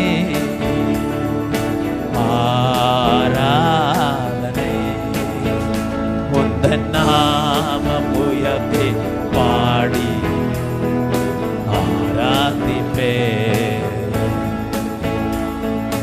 உந்தன் நாமம் உயர்த்தி பாடி ஆராதிப்பே. சத்தியமும் ஜீவனுமே உம் கரத்தில் இருக்கின்றதே, சத்தியமும் ஜீவனுமே உம் கரத்தில் இருக்கிறதே. எந்த மனிதனையும் விடுவித்திட உம்மால் ஆகுமே, எந்த மனிதனையும் விடுவித்திட உம்மால் ஆகுமே. ஆராதனை ஆராதனை ஆராதனை ஆராதனை, உந்தன் நாமம் உயர்த்தி பாடி ஆராதிப்பே, உந்தன் நாமம் உயர்த்தி பாடி ஆராதிப்பே. கர்த்தாவே நீர் மாட்சிமை நிறைந்தவரே, துதி மகிமைக்கெல்லாம் என்றென்றும் பாத்திரரே, உந்தன் நாமம் உயர்த்தி பாடி ஆராதிப்பே, உந்தன் நாமம் உயர்த்தி பாடி ஆராதிப்பே. ஹல்லேலூயா ஹல்லேலூயா ஹல்லேலூயா. ஹல்லேலூயா. ஸ்தோத்திரம் ஸ்தோத்திரம் ஆண்டவரே, துதிக்கிறோம். இந்த நல்ல காலை வேளைக்காய் உமக்கு நன்றி செலுத்துகிறோம். இந்த ஓய்வு நாளிலே கர்த்தாவே அதிகாலை நேரத்திலே நம்முடைய சமூகத்திலே கடந்து வந்து ஆண்டவரே ஆராதனை துதி பாடல்கள் மூலயமா நம்முடைய நாமத்தை மகிமைப்படுத்தி ஆண்டவரே நம்முடைய வார்த்தைகளினால் கர்த்தாவே எங்கள் இருதயத்தை கர்த்தாவே ஸ்திரப்படுத்தி சாட்சியின் மூலமாகவும் ஆண்டவரே நீர் எங்களோடு கூட பேசினபடியால் உமக்கு நன்றி செலுத்துகிறோம். இந்த நாளை கர்த்தாவே கர்த்தருடைய நாளிலே நான் கர்த்தருடைய ஆவிக்குள்ளானேன் என்று சொன்னது போல கர்த்தாவே இந்த நாளிலே நாங்கள் நம்முடைய சமூகத்திலே தரித்திருக்கும்படியாய் ஆண்டவரை தங்கி தாபரிக்கும்படியாய் கொடுத்த கிருபைக்காய் உமக்கு நன்றி செலுத்துகிறோம். எங்களோடு கூட நீர் பேசினபடியால் உமக்கு நன்றி செலுத்துகிறோம். ஆண்டவரே உமக்கென்று சாட்சியாய் ஜீவிக்கிறது இந்த காலங்களிலே கடினமாக இருக்கிறது என்று கேட்டோம். ஆண்டவரே விசுவாசத்தை காத்து கொள்ளும்படியாய் இங்கே வந்ததான ஒவ்வொருவருக்கும் ஆண்டவரே நீங்கள் அனுகிரகம் செய்ய வேண்டுமாய் நாங்கள் ஜெபிக்கிறோம். கர்த்தாவே ஆண்டவரே இந்த முழு நேரத்தையும் நீங்கள் பொறுப்பெடுத்தபடியால் நன்றி செலுத்துகிறோம். ஆண்டவரே இந்த நாளிலே கர்த்தாவே முழுமையான ஆசீர்வாதத்தை நாங்கள் பெற்றுக்கொள்ள கிருபை தாருங்க. ஆண்டவரே இந்த சபையிலே நாங்கள் இந்த நாளிலே ஆராதனையிலே பங்கு கொள்ள கர்த்தர் செய்த கிருபைக்காய் நன்றி செலுத்துகிறோம். ஊழியக்காரரையும் ஆண்டவரே ஊழியக்காரர் குடும்பத்தையும் பிள்ளைகளையும் சபை மக்களையுமாய் நீங்கள் ஆசீர்வதிக்க வேண்டுமாய் ஜெபிக்கிறோம். இன்னும் அபரிமிதமான ஆசீர்வாதத்தினாலும் ஆண்டவரே ஆத்துமாக்களினாலும் சபை நிரம்பும்படியாய் ஆண்டவரே நாங்கள் இவர்களை வாழ்த்துகிறோம். கர்த்தாவே ஊழியத்தின் எல்லைகளை நீங்கள் பெரிதாக்க வேண்டுமாய் நாங்கள் ஜெபிக்கிறோம். ஊழியக்காரரை விசேஷமாய் இன்னும் அதிகமாய் பரிசுத்தத்தின் மேல் பரிசுத்தம், ரட்சிப்பின் மேல் ரட்சிப்பு, ஆண்டவரே ஆசீர்வாதத்தின் மேல் ஆசீர்வாதம் பெருக செய்யும்படியாய் நாங்கள் இவர்களை ஆசீர்வதிக்கிறோம். ஆண்டவரே நல்ல சுகபலன் ஜீவனை கொடுத்து ஊழியக்காரரின் சுகத்தை விரும்புகிறவர் கர்த்தாவே இந்த குடும்பத்தை நீங்கள் ஆசீர்வதித்து இவர்களை சுகப்படுத்தி கனப்படுத்தி ஆண்டவரே ஊழியத்திலே மேன்மையாய் உயர்த்தும்படியாய் நாங்கள் ஜெபிக்கிறோம். நம்முடைய கரத்திலே முற்றிலுமாய் தாழ்த்தி ஒப்பு கொடுக்கிறோம். வந்தவர்கள் வந்த வண்ணமாய் திரும்பி போகாதபடி உடைய பெருக்கமான ஆசீர்வாதத்தை பெற்று இந்த இடத்தை விட்டு கடந்து போகும்படியாய் நாங்கள் ஜெபிக்கிறோம். ராஜா ஆண்டவரே நீ நிச்சயமாய் செய்வீர் என்று விசுவாசிக்கிறோம். மீண்டும் ஒருவரை ஒருவர் நாங்கள் சந்திக்கும் வரையிலும் உம்முடைய கரம் உடைய தேவ தூதர்கள் இந்த மக்களோடு கூட சென்று ஆண்டவரை இடைப்பட்டு வருகிற காலங்களிலே உமக்கென்று சாட்சியாய் எழும்ப கர்த்தர் உதவி செய்வீராக. துதி கன மகிமை எல்லாமும் ஒருவருக்கே செலுத்துகிறோம். மீட்பர் நாமத்தில் ஜெபிக்கிறோம் எங்கள் ஜீவனுள்ள நல்ல பிதாவே, ஆமேன். என் ஆத்துமாவே கர்த்தரை ஸ்தோத்தரே, என் முழு உள்ளமே அவருடைய பரிசுத்த நாமத்தை ஸ்தோத்தரே. என் ஆத்துமாவே கர்த்தரை ஸ்தோத்தரே, அவர் செய்த சகல உபகாரங்களையும் மறவாதே. ஆமென். நம்முடைய கர்த்தராகிய இயேசு கிறிஸ்துவுடைய கிருபையும் பிதாவாகிய தேவனுடைய அன்பும் பரிசுத்த ஆவியானவருடைய அந்யோன்ய ஐக்கியமும் இன்றும் என்றும் சதா காலங்களிலும் நம் அனைவரோடும் நம்முடைய குடும்பங்களோடும் சபையாரோடும் இருப்பதாக. ஆமென். அல்லேலூயா அல்லேலூயா அல்லேலூயா அல்லேலூயா அல்லேலூயா அல்லேலூயா அல்லேலூயா அல்லேலூயா அல்லேலூயா அல்லேலூயா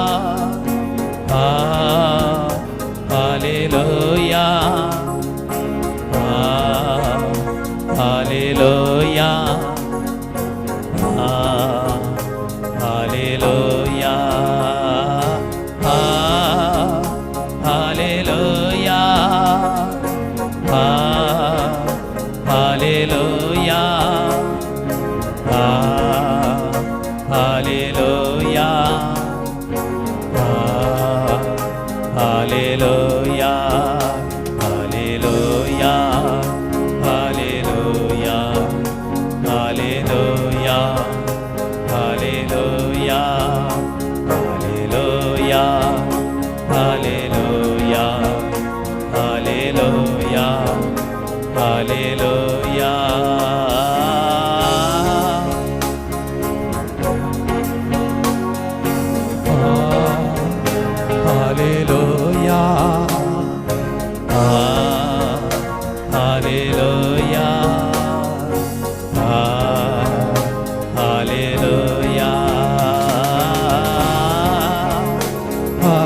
Hallelujah,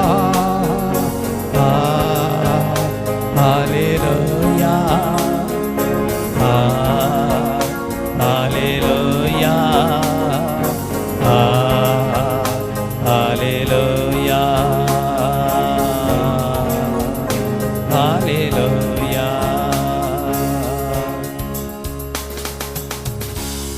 கேட்ட சத்தியத்தின்படி கிறிஸ்துவை வெளிப்படுத்துகிற கழுதை குட்டிகளாக, கிறிஸ்துவை சுமக்கிறவர்களாக சாட்சியுள்ள ஜீவியம் செய்ய நல்ல ஒலிவமரமாகிய கிறிஸ்துவிலே அவருடைய வேருக்கும் சாரத்திற்கும் உடன் பங்காளிகளாக பரிபூர்ண தேவ சித்தம் அறிந்து உங்களுடைய ஜீவியத்திலே அதற்கேற்ற ஜீவியம் செய்ய தேவன் தாமே கிருபை நல்கி அனுக்கிரகம் செய்வாராக. ஆமென்.